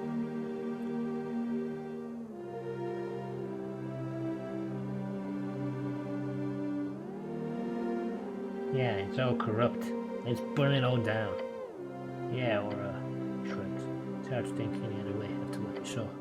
At least the evidence is out now. The other papers should be writing articles real soon. Melissa's article was admittedly pretty good. About that contract. Yeah, read through it a bit ago. The lanky kid looks around a bit. She did good. Didn't expect to agree so much with the Nazca list. I suppose we're fighting the same cause right now. I liked it too, but I'm not an Asgarist either. Sure, you like Asgardian policy, but you're not Asgard. Makes sense. All gives the government troubled expression. I mean, still disagree with a ton of their core principles, like we should have the right to stay united as humans, otherwise we'll just disappear like during the Coast War. But I think some of their more economic-based policies are pretty good. I don't disagree with any of them outright. So, you should think about that a bit more. Really dive into it. Wrestle with it. He considers your comment. Maybe you could combine the words. Something like Naznat or Nazgau. Oh, Nazgau sounds kind of cool. A tween would think so, yes. It's awesome. See? Isn't that a thing already? Maybe it's not sure. But think about it. Me too. He looks worried for a second and says, we haven't heard anything from our contact yet though. I'm a bit worried. Hopefully he won't know we had anything to do with it. We'll see. Owen then turns to his kid brother and says, don't repeat any of that, okay? Aaron nods. Snitches get breeches. That's what Dad always said, right? Shoots aren't a nice look. That's not the right saying. But man, don't talk about dead dads like that, kid. What Dad always says, that's more correct, right? No thanks. Just, I don't want to think about him. Asshole should have stayed dead. Oh, your father was resurrected? Yeah. It's a bit embarrassing to say, but he was on PR. Potential resurrection. Yeah, and the cheap one at that. He died slowly after hitting his head. Makes a grimace. Once they told me the price of the Revivify spell, though, I just couldn't bring myself to actually pay it. He knew he'd been left on ice for 6 months due to his insurance, so I still had a couple of weeks to decide whether to spend the money or not. You had the money? Yeah. Dad had it saved. Another revivification jar. Sell them down on the market. But we were gonna pay it. Long lanky kid sighs, the type of sigh you hear from a man much older than me. Eventually, yeah. But it does say something that both me and Arm were very okay with waiting until the end. He's not a good dad. He's not a monster or anything, but not good. Let's leave it at that.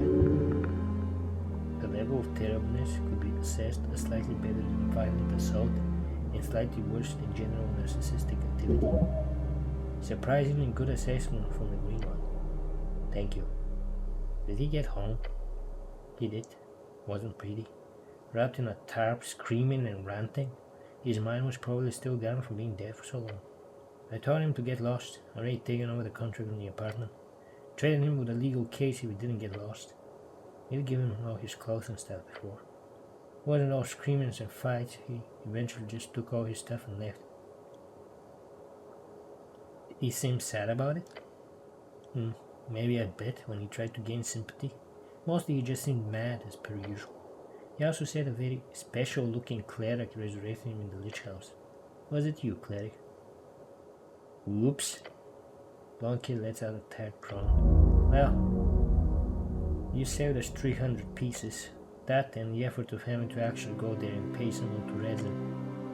Yeah, that's 2 months rent for us, so thanks. 2 months rent. The cost of a father's life. It's a strange world we live in, where life is valued like this. So you waiting and resurrecting your father because it was awkward? I mean, I could've just leave him there. It'd be even worse than him if I did something evil like that. I'm not evil. He's not. But at the same time, that asshole didn't deserve to get treated nicely. Even after fucking up his life in a stupid bathroom fall like that. I would give anything to be able to resurrect my father. Roll gives you a sad look. Was he a good man?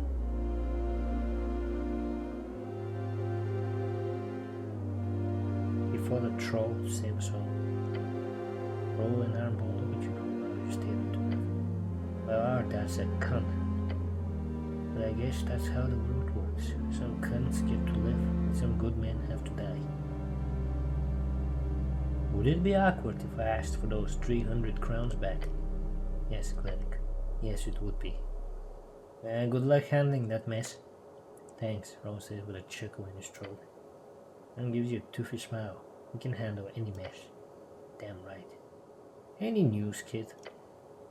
Some fights last night at the flip. Most people just focus on their election issue today, though. Just like the rest of the city. Looks like the nationalists will win if you believe the closing poll beyond that. The kid picks up a paper from behind him and shows you a picture on one of the last pages. There's a new party in the race. It's the Post. And often they entertain tiny offshoots like this. The Adventurous Party. The picture shows a group of armored dungeon delvers standing around a tall human with a well-placed neck tattoo, an amazing haircut and a friendly grin to his face. A handsome fella. Type they love to plaster across as many issues as possible. Looks like a bad man. Well-groomed, attentive, objectively likable. He seemed like just a freestrider branch party, Mom says with 2 looks at the picture. Like hypermarket liberals. Type that want the entire economy to be built around finding loot in dungeons. Awesome!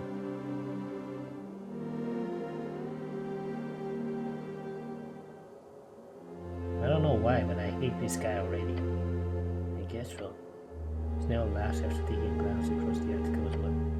What kind of ass-kissing article is this? Did he charm the entire post facility? That's my working theory, yes. Either way, Blockhead gives you a stern look. Hope you have a great election day, Cleric. Yeah, there's a ton of stuff going on. Really fun. The boy returned to the hello. Don't get into trouble, boys. Dwarven foreman crosses his arms when you approach, lifting his eyes to meet your gaze. Mr. City Man, I can gladly inform you the Asgardian movement is going splendidly.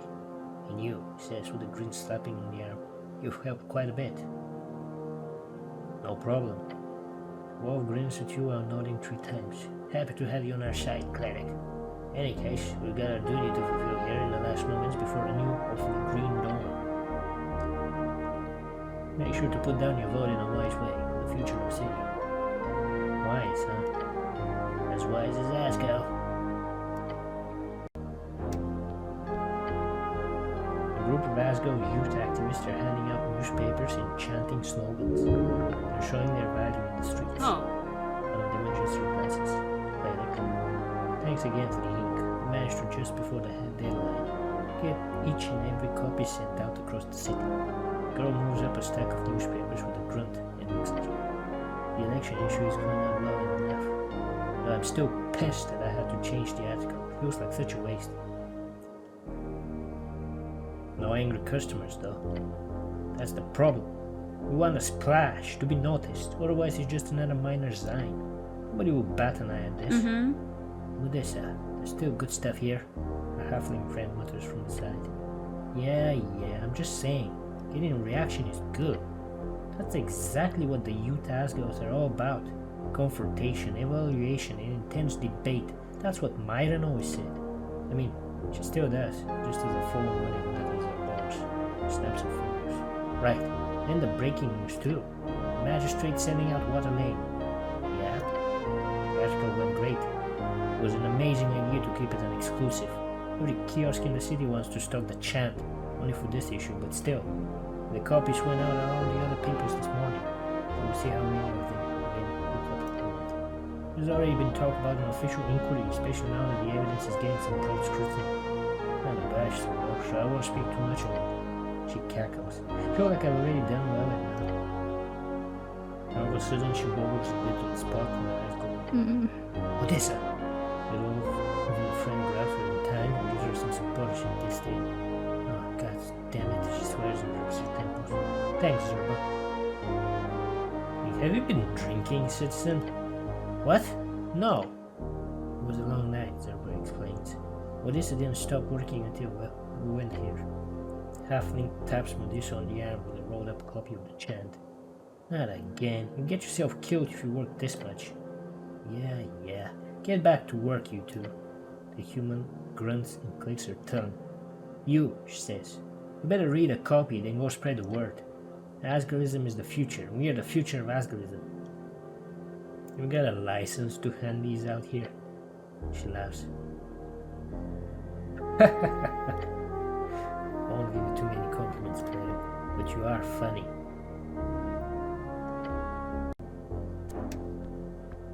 Promise you, dude, is a classic. Greased up go bros, can't go wrong. Two greased up goblins discussing a plan. As you approach the angel, she turns to face you in the air, a glorious radiant aura enveloping your soul. Now gives her a nod. Oh, hey, over there if you need me. Then he scurries away. Etir turns her face, facing your general direction. The crowds are filling the streets. Voices cast for the future. Among all mortal behavior, it is this I treasure the most. Your incessant need to be heard. Her many eyes spin slowly around her head, deep in thought. No wonder she's so pondering. She just had one hell of a conversation with her old boss. You okay? She lowers her altitude, descending a bit closer to you. No, Cleric. In mind and spirit, I'm shaking. Her halo slowly comes to a stop.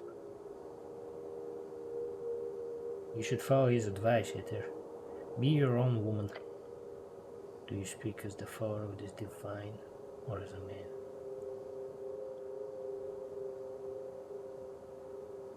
I'm always his servant, but in this case, I believe his words are nothing but the pleas from someone who cares for you. Nothing else. She nods. I would take his words as what they are, a suggestion. In the coming days, I must spend time on meditation. What my future brings will be my own choice. But if it matters, thank you. I appreciate your input on this matter, Cleric. Oh, now's your chance. Go for it. Makes sense, a strange feeling. Is heart danger, yes?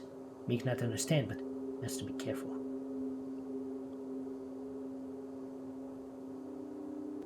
Wait. Is this really the best time? It is hard, but you can do it. First of all, don't put it like that. Secondly, it's the best time of all. Special day, just had a deep connection with her. She's open with you, you got some nice banter. Go for it. Yes, seize the moment. She's the non-mortal potential girlfriend. I have something I'd like your input on as well. Yes, I understand. You wish to discuss copulation. Copulation. Your heart skips a beat. No, Ether. Gentle flirting does not equal intercourse. Oh, well, that's slightly horrifying. She's going for it. An interesting turn of events. Oh yes. Ignore the sharp pain in your chest. Any manhood-killing male would. Not true. Heart disease is a real and serious issue. Shut it, nerd. No, flirt.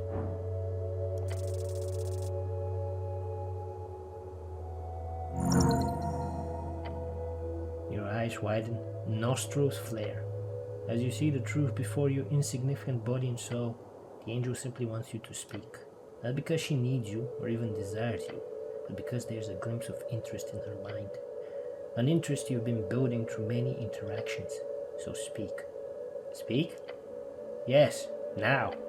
You've been quiet for like 40 seconds. Ether. Yes, Cleric. Let me take you out on a date. Her eyes begin to spin faster. On this day, I have chosen to act human. Perhaps that may continue in the coming weeks as well. You can be human or angel or anything you want. The angel stares at you with many, many spinning eyes. We shall wait for some time after this. For a date. As you put it. Okay, alright. Yeah. Alright. It is done. The lady has been wooed. Once this is over, that is. The angel floats gently before you, a faint smile appearing on the porcelain face. She is open out to you. It is a wonderful feeling. The angel lowers herself all the way to the ground, her armored boots hitting the ground with the thud. Now, the sun is set. I mean, in a while. At the 40. Literally. Later on, at least. You have finished your job. I am considering my path. What will be yours? What do you mean? What will you do once this city changes? Once the election reshapes its foundation? I know exactly what I want to do. Her halo floats closely to your helmet. She gives you time to think. You got options. You could be a freelancer.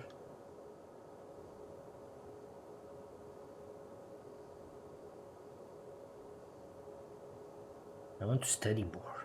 Become a greater wizard. You clearly have talent for the esoteric. That seems like a wise path to choose.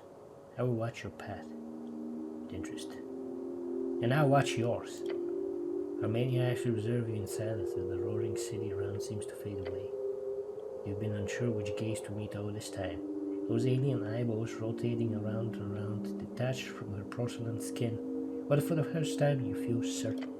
You see all of her, all at once. Snail takes a few careful steps up to you. Oh, I'm not interrupting anything, but not at all, Snail. We're finished here. Good job to you as well, Snail. You have performed a great service. I do not speak on behalf of the city, but I'm certain everyone in Norwich is grateful to you. He lets out an awkward chuckle. Something about compliments from a literal angel just makes you giddy. Sure. Thanks. One more thing, Ether. What are you voting for? Telepathic voice is silent for a bit. Then she answers, I do not know. That second, eh? Yes. She holds out a hand in front of her face. I have decided to be a bit more human. For this day only. Her many eyes look to the sky. We will see what fate brings. Good. Non-mortals should aspire towards their fleeting glory, to burn all the more brightly before the end. Chaos. How interesting. Won't you look at that? Maybe she even go yellow. Her heart is gleaming and good. Perhaps even green. She's probably just playing, right? Celestial. Human. Heart to heart.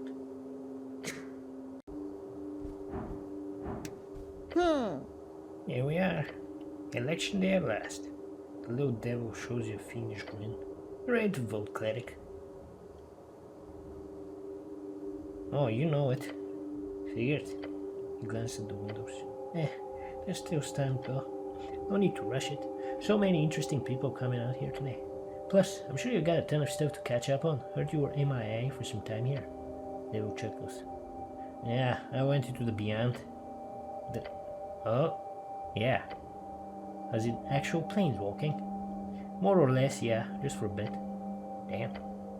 Hope you didn't bring back anything nasty, like a virus or a curse. He laughs. I'm kidding. Planet travel isn't exactly common these days, but the Arcanists used to do it all the time. So I'm sure it's fine. Because the Arcanists never did anything reckless, right? You're fine. The Beyond has many terrible dangers, but you avoided most of them. Now me, I'm getting brushed up on some stuff myself. These post-election months will be big business for me. Why? Well, my professional estimation is this. The Nationalists will enter into a union with the Free Striders, then the city will face a massive amount of paperwork. We're talking rewritings of base laws, designing new company structures, trade agreements, citizenship documents. He rubs his little claws together. Stereotype. Whoa, slow down there, Mr. Comic Villain. Don't make it so obvious. It's good business. So much work, I love it. You look evil. I am evil, Cleric. Ghost runs on evil bastards. She laughs. Not like this wasn't expected. It's a long time coming. I always got a tight deal with Darrow, so wherever he goes, I tend to follow. Now what's your deal with Darrow? Just an informal thing. He helps me, I help him. Started a while back when he was getting started. Pretty good at finding loopholes, and he's the kind of guy who loves to stick a finger in them. Ew. Nasty. Ew. No, not in a weird way. We were hoping this devil would be more honorable. If he's working with Darrow like this, he must be corrupt. The devil is lawful evil. Who would have thought? Oh, and did you draw a card of many things? That gives you both a devil take each. Did you? Oh, why do you ask? Well, I didn't want to believe it at first, but I was selected by the Flames. It's a big honor, really. You were selected by the card? I should explain. Flames is a card works like this. The forces behind the deck of many things choose one devil across the plains. That devil gets a little whisper in the go to seek the downfall and torment of the person who drew the card. I got that whisper, and it's coming to torment you, Cleric. Oh, don't act like that. From what I understand, what little I've heard about it, there's supposed to be a powerful esoteric force pushing the devil towards performing that evil tormenting. But strangely, that hasn't happened. I feel absolutely no need to cause you any harm at all. In fact, I just feel like I want to help out. I have two guesses as to why. Wanna hear him? Devil shows you a wide grin. My first guess is a bit self-deprecating. Maybe I'm just that bad of a friend that the card feels like my honest help is enough to cause you pain and suffering, which, ouch. My second guess is better for me, but still terrible for you. Yeah? He crosses his arms and shakes his head. You're probably just screwed. What? In a fate-defining, string-sealed kind of way, you're screwed. Whatever forces made this deck of many things knows that the path you're walking on will lead to endless torment. So I don't need to do anything other than just sit back and enjoy the view. Maybe the card just didn't work. Could be the case. Magic items, am I right? He waves his little claw in front of him. Either way, nothing you have to worry about, but just thought I'd let you know in case you were wondering about the flames card. Goblin looks at you and shrugs. Right. I'll just not think about this then. Smart? Now, anything else you want to ask? What's the legal status of a god who dies but exists in a fugue state between worlds? He stares at you for a few seconds. I have no idea. I mean, it's probably just a gray zone connected with general goat business. Ghosts, ghasts, shades, spirits, will-o-wisps, and other spectral undead are obviously treated slightly different from reanimated corpses, but in general it's all the same. They're illegal. Even a dead god would have to get exorcised in that case. But I imagine if Earth spooked up the place, you'd get a slightly different reaction. Weird question though, why'd you ask?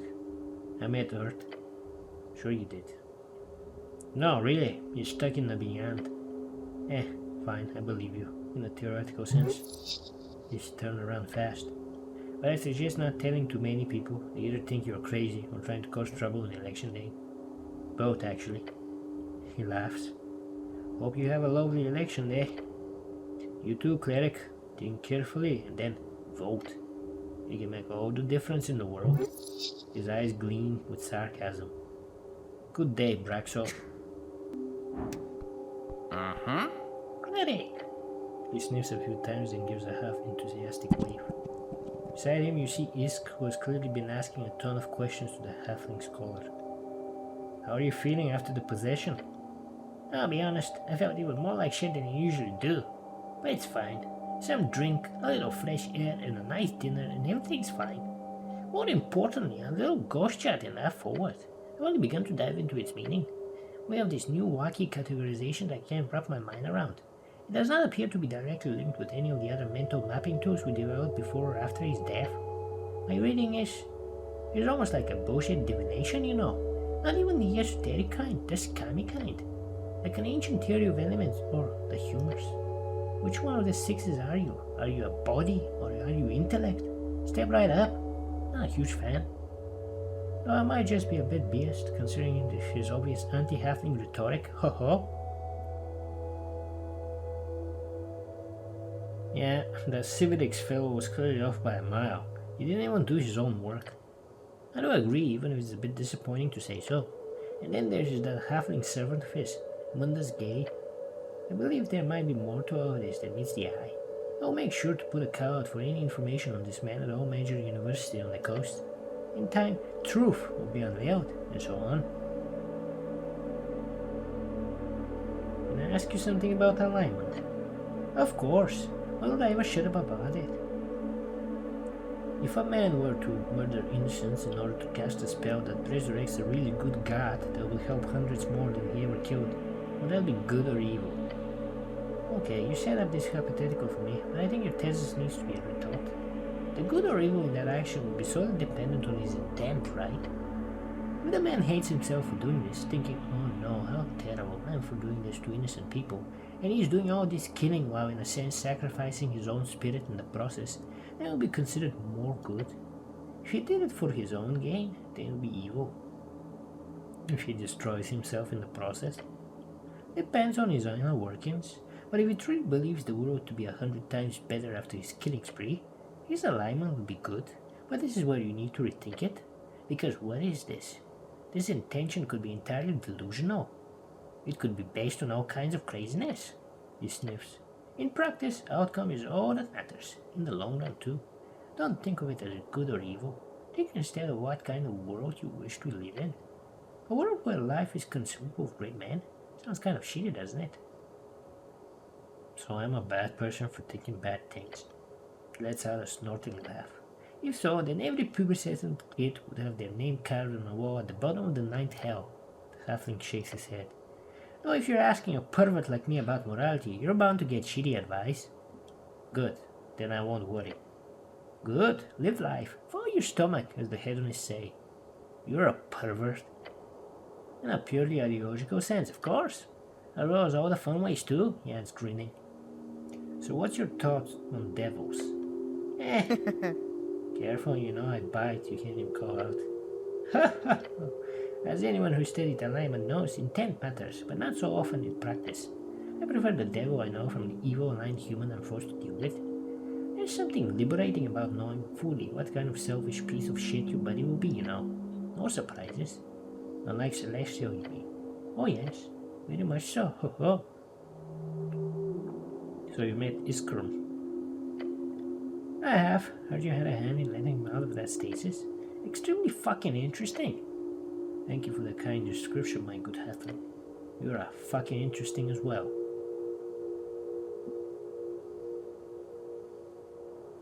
Don't teach him to speak like that.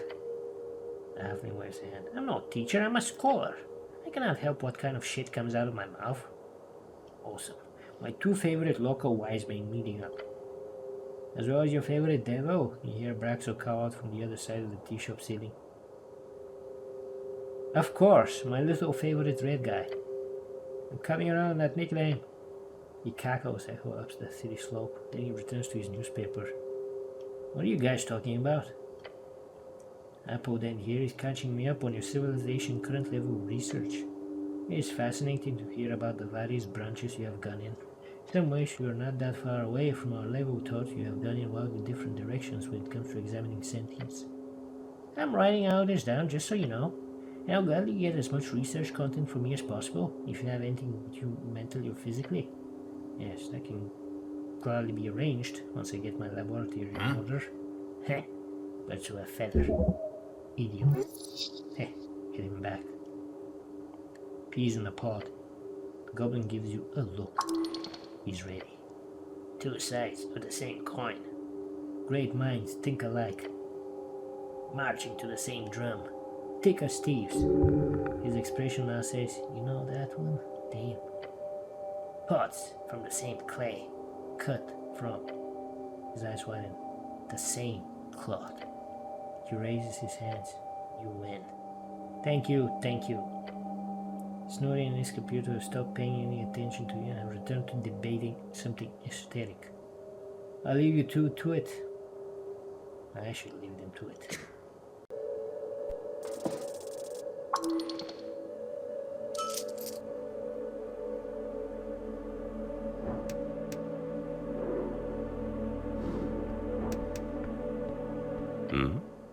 You see Colonel Darrow speaking to a brown-haired girl in a dress. His daughter, sheriff phenotype. It's just an application. You know well enough how proud your mother would be if you were accepted for this. I'm not going. And it's not just an application, Dad. For fuck's sake, you pretty much own them.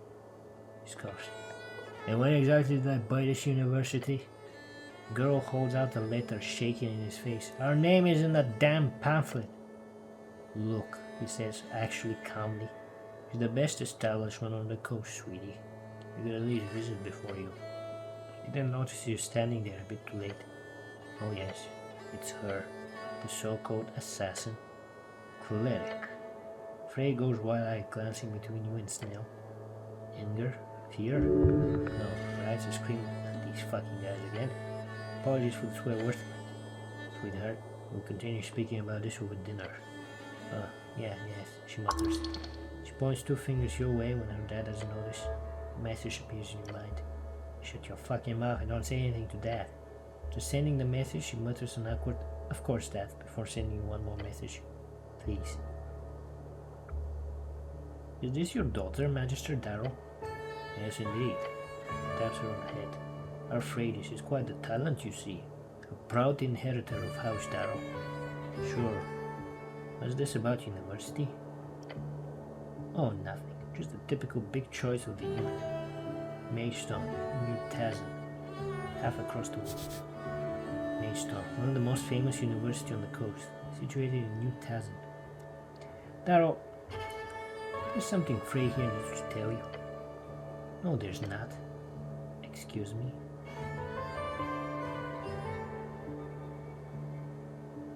He's a warlock. Turns to her slowly. You, what? Her patron is an aberration below the city. That's not... Let's see here. She worked for Everglad, the Trifler. She was sent to assassinate me several times, but her contract was broken, so things should be cool now. He glares at his daughter. We're trying to kill this cleric? She clenches her jaw and fists. Pure rage. Oh yes, she's mad at you. Multiple times. Yeah. And you failed every time? Sounds thoroughly disappointed. Ha! What? What? Conrad holds up a hand, taking a deep breath. Cleric, if you know what's good for you, I trust you will not speak of this ever again. Radius, we'll talk about this later. She groans and starts walking away, muttering a fuck you as she walks past you. Conrad cuts in. Cleric wipes the dead expression from his face and puts on a faint smile. Last thing I heard, you went to the pillar in some ritual. I was quite impressed when I heard. You must have found proof of your rogue spellcaster, hiding in the beyond, I assume. The problem is, our beloved Lady Sage-Leaf was told everything. Takes a step forward and there's you. She knows all the details of the tea shop and has already begun legal proceedings. I find that highly annoying. Conrad looks at Snell. I believe your lady is already well aware of that. Sure, he answers in a monotone voice. You don't control me. Evidently not. Sides and rubs his temples. No matter. It is what it is. And what it is a massive headache in the coming weeks. So thanks for that. You're welcome. Conrad adjusts his expensive robe and lifts his head, looking towards the pillar of door. Now, your esoteric excursion. How did you find out there? The root cause was handled, I hope. Before anything else, you should know. Riskin, the local mortician, is a lich. He waves a hand in front of you as if to toss away your comment. I want to hear that. He has caused no trouble and we do not want any. But... no buts. He's a valued guest of our city and we don't want to get on his bad side. Now focus. He's a lich. A monster. You can't just... Do you seriously believe him to be the only abomination we allow within the city borders? Please. He scoffs. A monster on a payroll is a mercenary, and a monster with a mutual assured contract is a business partner. To stop this inquiry and focus. The tea shop. What did you find? Well... yes. To start off, Lord Gorn blew up the tea shop. Lord Gorn? It's taken aback by your words. So he's not dead? Some dungeon below. Lord Gorn was planning on blowing up the election with a necklace of fireballs and went off prematurely in the tea shop. I'll be damned. He genuinely did not expect to hear that. The color was... okay, I understand. He was planning on resurrecting Earth by sacrificing humans in Norway. That's why he got the F. Taro snaps his fingers. I wish that bastard was crazy Zillat. I defeated him in the Beyond. He did not survive. Ah, good. Yes, well, the election is currently going smoothly, so on behalf of the city, I thank you for your service, Cleric. Then I met Earth. Excuse me. He blinks rapidly. Earth came to me in the Beyond. Earth. The god, he whispers. Is there another Earth? Lots of people name Earth these days, but do go on.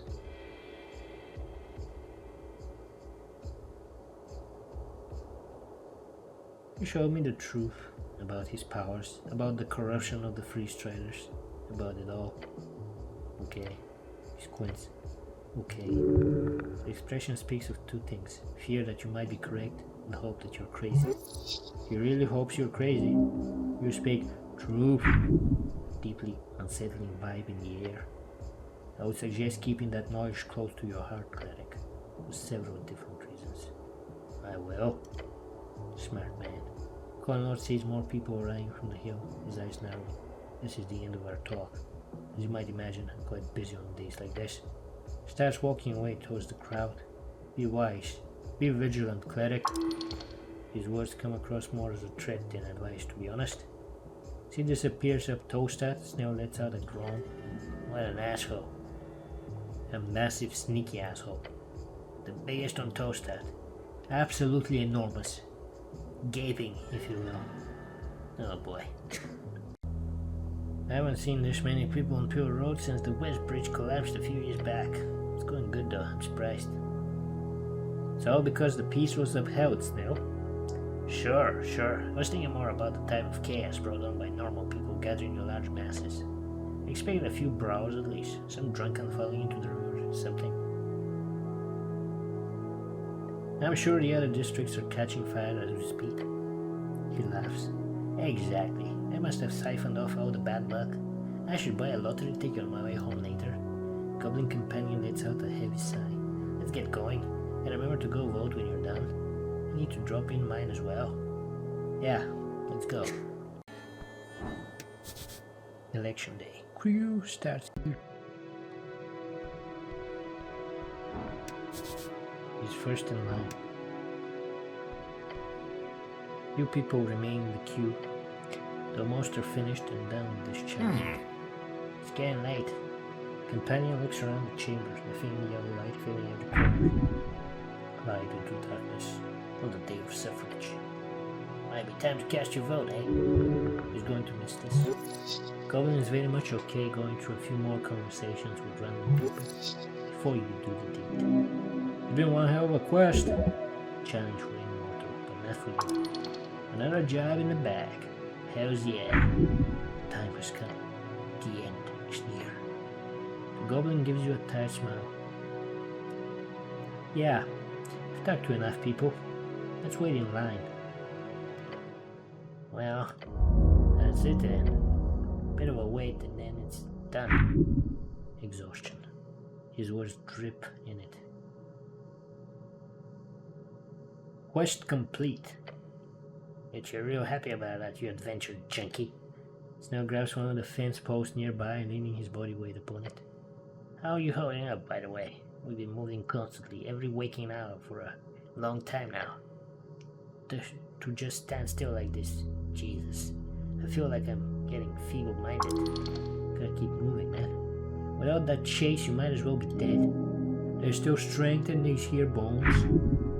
A little bit longer. I'm a man. Men don't compress. They only expand. The only true constant force of the universe. Holds out too close to signify the size. An expanding manhood. Massive. Snail rubs his bloodshot eyes. You can always talk to the press. The press? Yeah, like get this all down on print. Great idea. People will love you. That could be a wonderful opportunity to share some Asgardist love. A man does not need his story to be told. The larger the tale is when you fall into your grave, the bigger your manhood. I got a friend at the post who would love to write about all this. Lumiere Kolachov. She's this crazy lizard woman. I think you'd like her. Lumiere Kolachov. Big name reporter for the post. She writes articles about all kinds of esoteric bullshit and is able to turn anything into a compelling story. Hey, you read her work. You have indeed. She's a hawk fraud. Not sure how much you're able to say without getting in trouble with your bosses, of course. Kolachov. She's a hack fraud. Type of acting journalist who writes inane, unsellable dialogue-focused genre fiction on the side. Absolutely. Just your type. Love her work. She is a, what do you say, special gal. You've got friends everywhere, it seems. It's this line of work. I never seem to make acquaintances, only enemies or friends. He shakes his head. Could be fun, maybe. I don't care what patriarchs think. They'll be out of a job after the election anyhow. And even the freestylers have the power to flip that entire hierarchy on its head. Not in years at least. Do like you're thinking though. But that's for tomorrow, or next week, or next month. Who knows how the city will look by then? It will be a great seismic shift. Finally, we'll get some golden glory going around here. How will we all feel afterwards? But more importantly, will Snell be okay? Will his people make it through this change? Will you be alright? I'll be fine. A nonchalant shrug, with a hint of uncertainty. I've helped build one hell of an institution here. We'll make it through, no matter who's running the show. The HWBT will survive, I'm sure of that. Whatever you do, do not equate them to cockroaches. Unless you hit the timing just right, in which case, go for it. Like cockroaches? Ha! Yeah, like a bunch of fucking cockroaches. Got stomped on, chewed on, spit at again, murdered in masses by some human god. The goblin pauses for a moment in his rant as if tasting the words. You want some good shit despite the odds? Yeah, fuck the odds. Odds be fucked. To be like that. Goblin grins. Now you, on the other hand. What about me? Well, what's your plan? You'll be the hero the city needs, no matter the cost. You will serve, bend over, pray for mercy. You'll make a fortune. Just gotta keep working. You will live. You will be the most powerful spellcaster on the coast. In time, for real. You will help make this city a utopia for all. You'll be everyone's favorite person. This now gives you a moment to think. He's actually interested.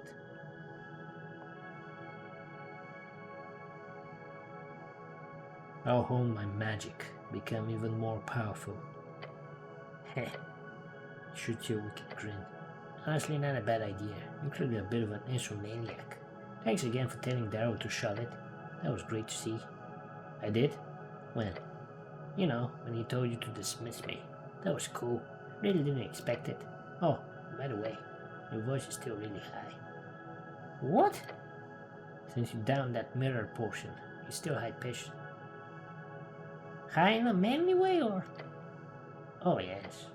The manliest mouse in the kingdom. Goblin grins. The most evil grin you've ever seen in your entire life. Damn, what a heel turn. It is, to be fair, absolutely hilarious.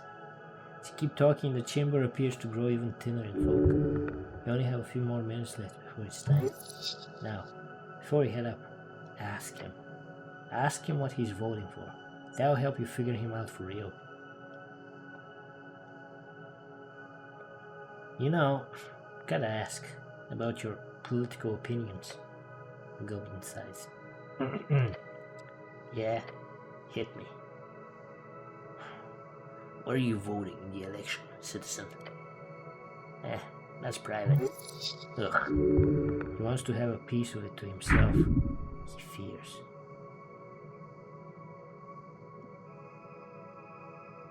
You have to tell me it's the law.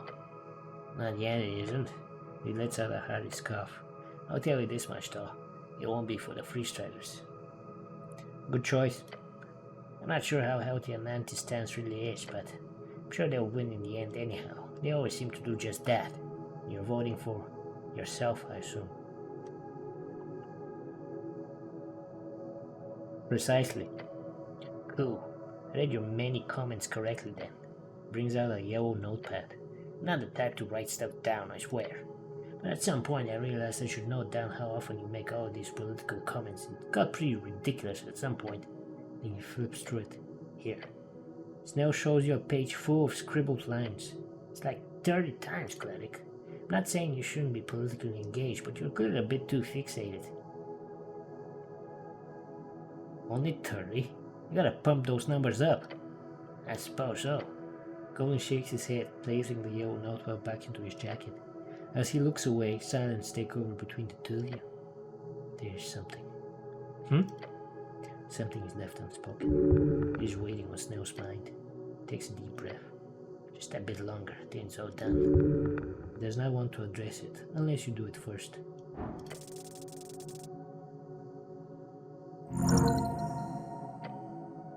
Snail is a good person. He is a goblin. Yet you have seen some great integrity within him. This is not something you ever suspected in such a crossing. You can trust him, and you understand him. What's he thinking about then? He's thinking of Earth. Ah, there's a lot unspoken about your encounter in the void. Let him ask it. You are thinking about something. I am? Yes, I can tell. Let's talk about Earth. The goblin slowly closes his eyes, relaxing his posture. He's carrying it no longer. Yeah, I have to ask. I just had a brisk conversation with the man who personally slaughtered my entire race. Let me ask, what the fuck am I supposed to feel about that?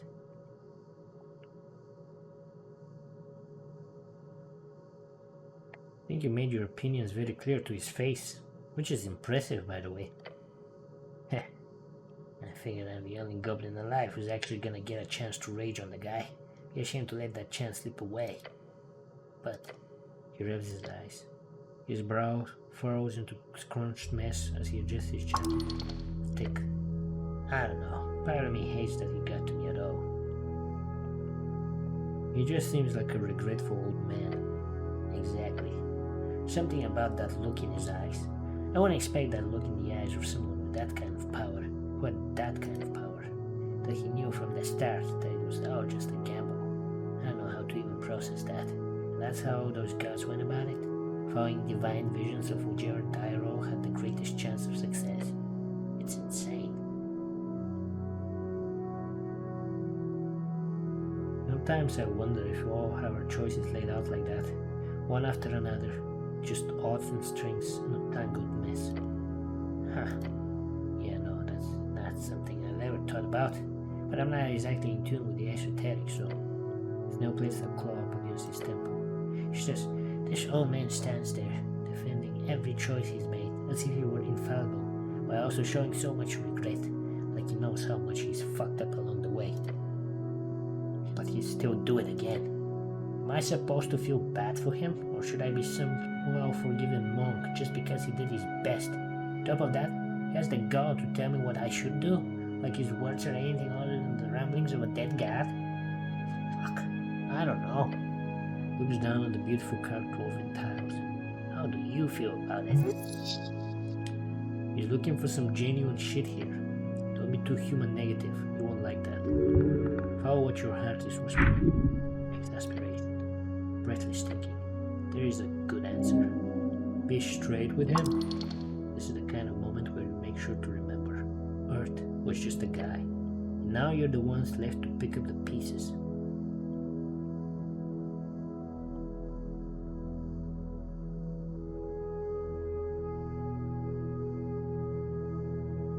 Remember what he told you. His era is over. You and I are the ones here. This is our city now. The goblin looks up.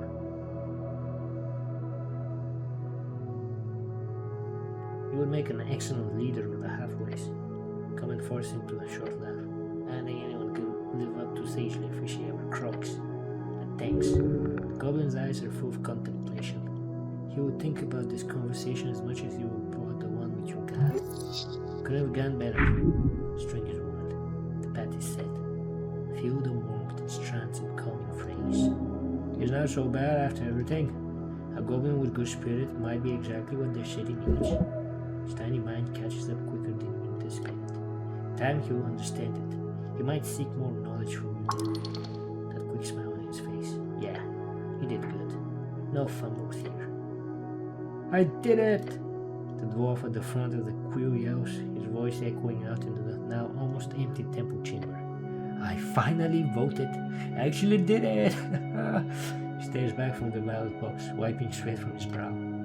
The dwarf turns to look out over the chamber, tears streaming from his bloodshot eyes. I didn't think it'd be so difficult.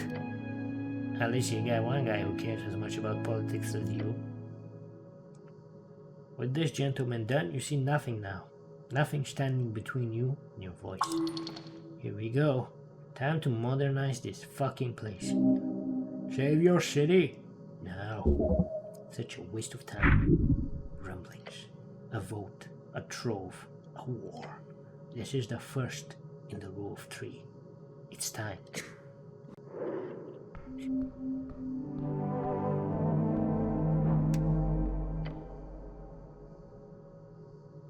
You approach the ballot box. It's lit. A canyon of possibility. You should really try to find a girlfriend. Time to cast this damn vote. The guy next to you drops his own voting card. As he too leaves the chamber, only you and Snail remain. Speaking of which, here. From his breast pocket, the goblin shows you a freshly printed voting card, without any of the boxes filled in. Snag one of these on the way in. You'll need it after that Bowsy move downstairs. Alright, the living library. Yeah, sorry again about that. That was almost entirely on me. Kinda was, wasn't it? Don't push it. You see the Norwegian stamp in the corner. The perch. It is official. The printing is a bit different from the cards we received in the mail last week. Seems like the goblin must have ordered a new batch. You've done well, my goblin sidekick. Fuck you. Holds up another card looking just as fresh. Just snagged an extra when I took one for myself. Unceremoniously, Snail then drops his own voting card into the box. Ha! Done. Oh shit. This goblin, quick and democratic. What a combo! A power move. The vote has been cast? What? Just like that? What do you want? A fucking ritual? Song and dance? It's in the box, that's what matters. He has known for a long time what to put in his box.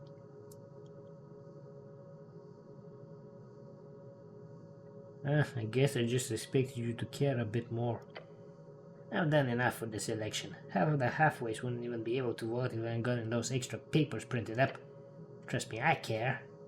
But I'm also very happy that it's over. Good on you for voting, Snail. I wasn't gonna nut after all this. Anyhow, Snail steps aside.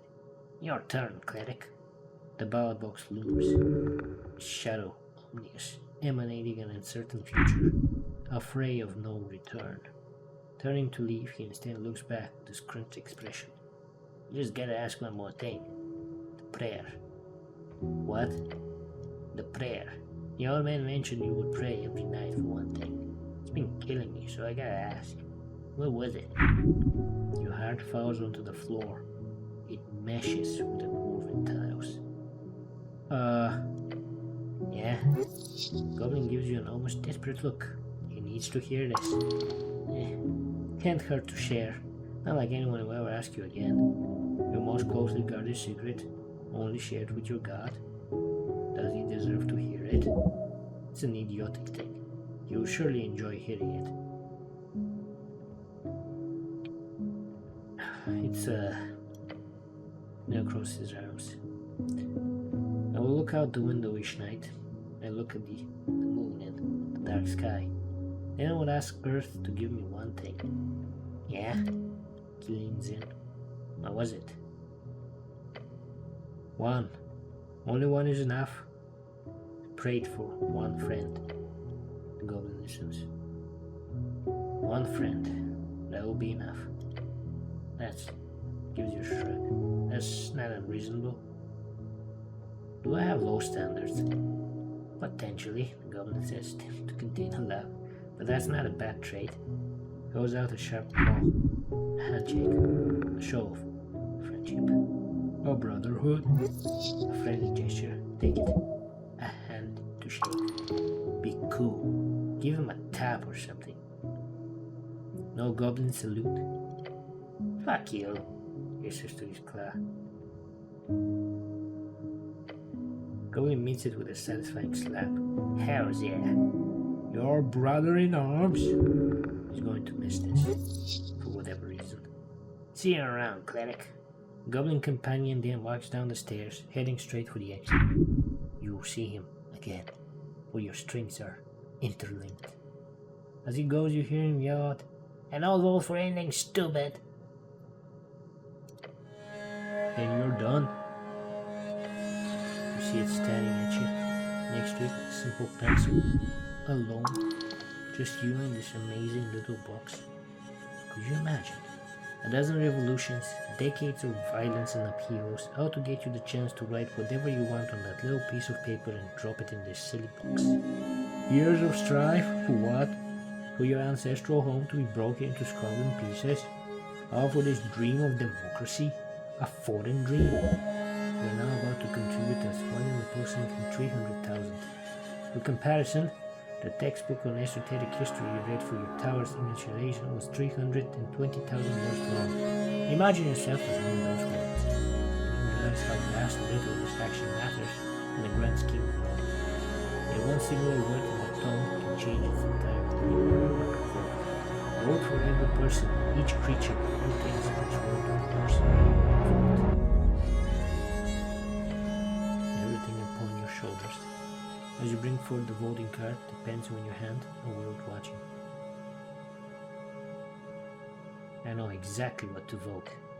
The ballot box believes you, so do it choose one final time. Is this the voting? Sounds important. Methinks Master will choose good. You wanna help me choose? Oh, is there a mimic to vote for? There should be, but no. No. The mimic will skip. The vote is cast for the self. This is the natural state of things. Talking scarf morphs back into a not talking scarf. The ballot box comes to you. You can delay it no longer. Just one vote. It doesn't really matter, right? It's more about the symbolism. You know, supporting the democratic revolution and so on. One man fighting against impossible odds. There's nothing more significant. Tense, yet still. You are in control here. Make a decision. What if I choose wrong? There's a reason goodness is aligned with intent rather than outcome. If you truly value the world, then there is no wrong choice. Only an attempt to fight for the right. No one's ever going to find out what you write on that card of yours, not really. If someone asks later, you can just lie. So don't think too much into it. There's no correct vote, no wrong one either. Simply make do with this one singular voice of yours. An insignificant duty in sea of mediocrity. Gods be damned, you cannot wait for this election to be over. I wonder what will happen to Norway. Difficult to say. Chaos, order breaking down, complete collapse. Or, more logically, nothing at all, since nothing ever really changes from banalities like democracies. The city will live on. It has dealt with bigger issues in the past. It will survive worse disasters in the future. You will make sure of it. There will be good days ahead for you and our folk of this wonderful city. Now vote already! That information is for the people now. Everyone will be hearing about it in the coming days. But remember, you did not conjure this storm. All you did was unveil it. Fear. That is all it brings. Fear of a city lost to the greed. No matter what, you know the truth from Earth himself. The city was betrayed. You were betrayed. Your body quakes at the slight chance, the smallest possibility of retribution against those responsible. Time will tell. Now get this over with before you collect as much moss as this foul temple. Going to vote for. He drops the tin card.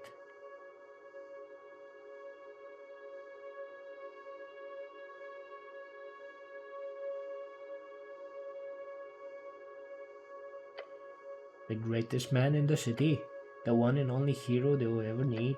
You are that hero. You are the Cleric. You hold the card in your hand, the ballot box below. Symbol for everything you are, everything you can be. Once you put this voting card inside that box, you have already made your choice. Now follow the strings.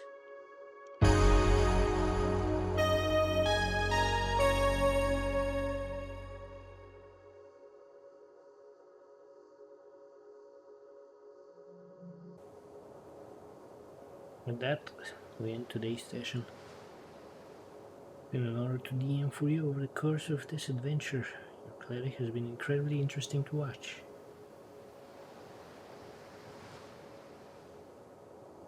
That's a compliment.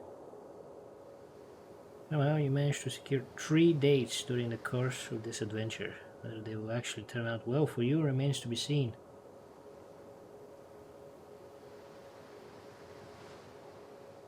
I have a feeling you will, at the very least, make an unforgettable impression. 3 of them, in fact. Fucking hell.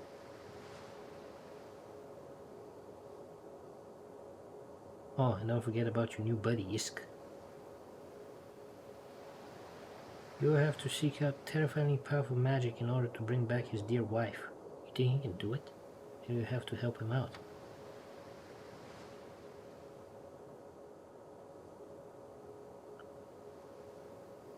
Remember that you've got a cranium ant with you as well? He'll just live with you now. I guess he will.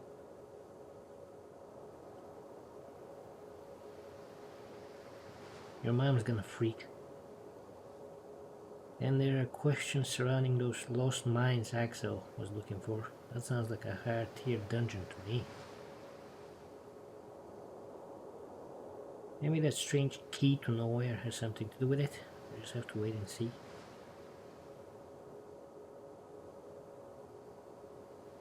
By the way, Modissa and Ro were an interesting pairing, huh?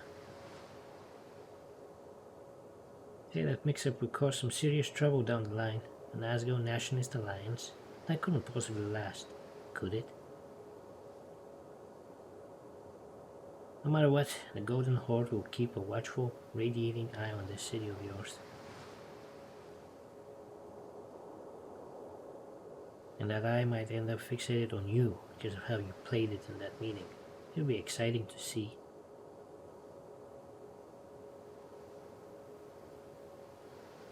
As for Viskin, your little adventure is nothing to him, obviously.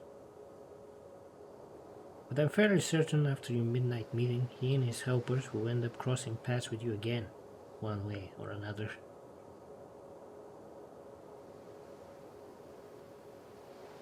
And then there's Iomestra. You didn't really run into her, did you? Maybe you did. We can never really be sure. There's something strange about Yor and his strings. You play them well in your mind, but did you uncover more about these twisted phrase? Ask yourself this short question.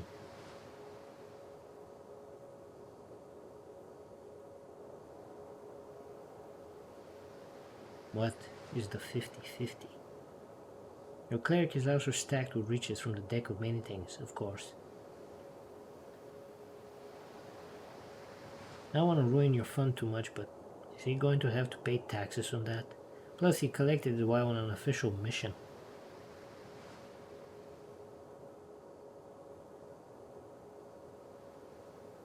Expect to keep less than half. Sorry, those are the rules. I didn't write them. Okay, I technically did, but trust me, I'll make sure your cleric keeps a decent chunk. And you did also buy those dungeon land, right? So I'm sure you'll make even more money with that, eventually, right? Ultimately though, I'm most intrigued by your encounter with Earth. For Snell, it was a meeting with the horrors of the past. For Aether, it was a reminder. The more she stays put, the faster everything around her spins. For the cleric, it must have made a lasting impression. One that will shape his future in the era to come. Speaking of which, with the election done, I feel like this campaign needs a time skip. Couple of months? Years? Norwick is heading into tumultuous time, but your cleric will surely rise above it all as a god wizard king. I can't wait to see what you do next. Christopher Bodiger.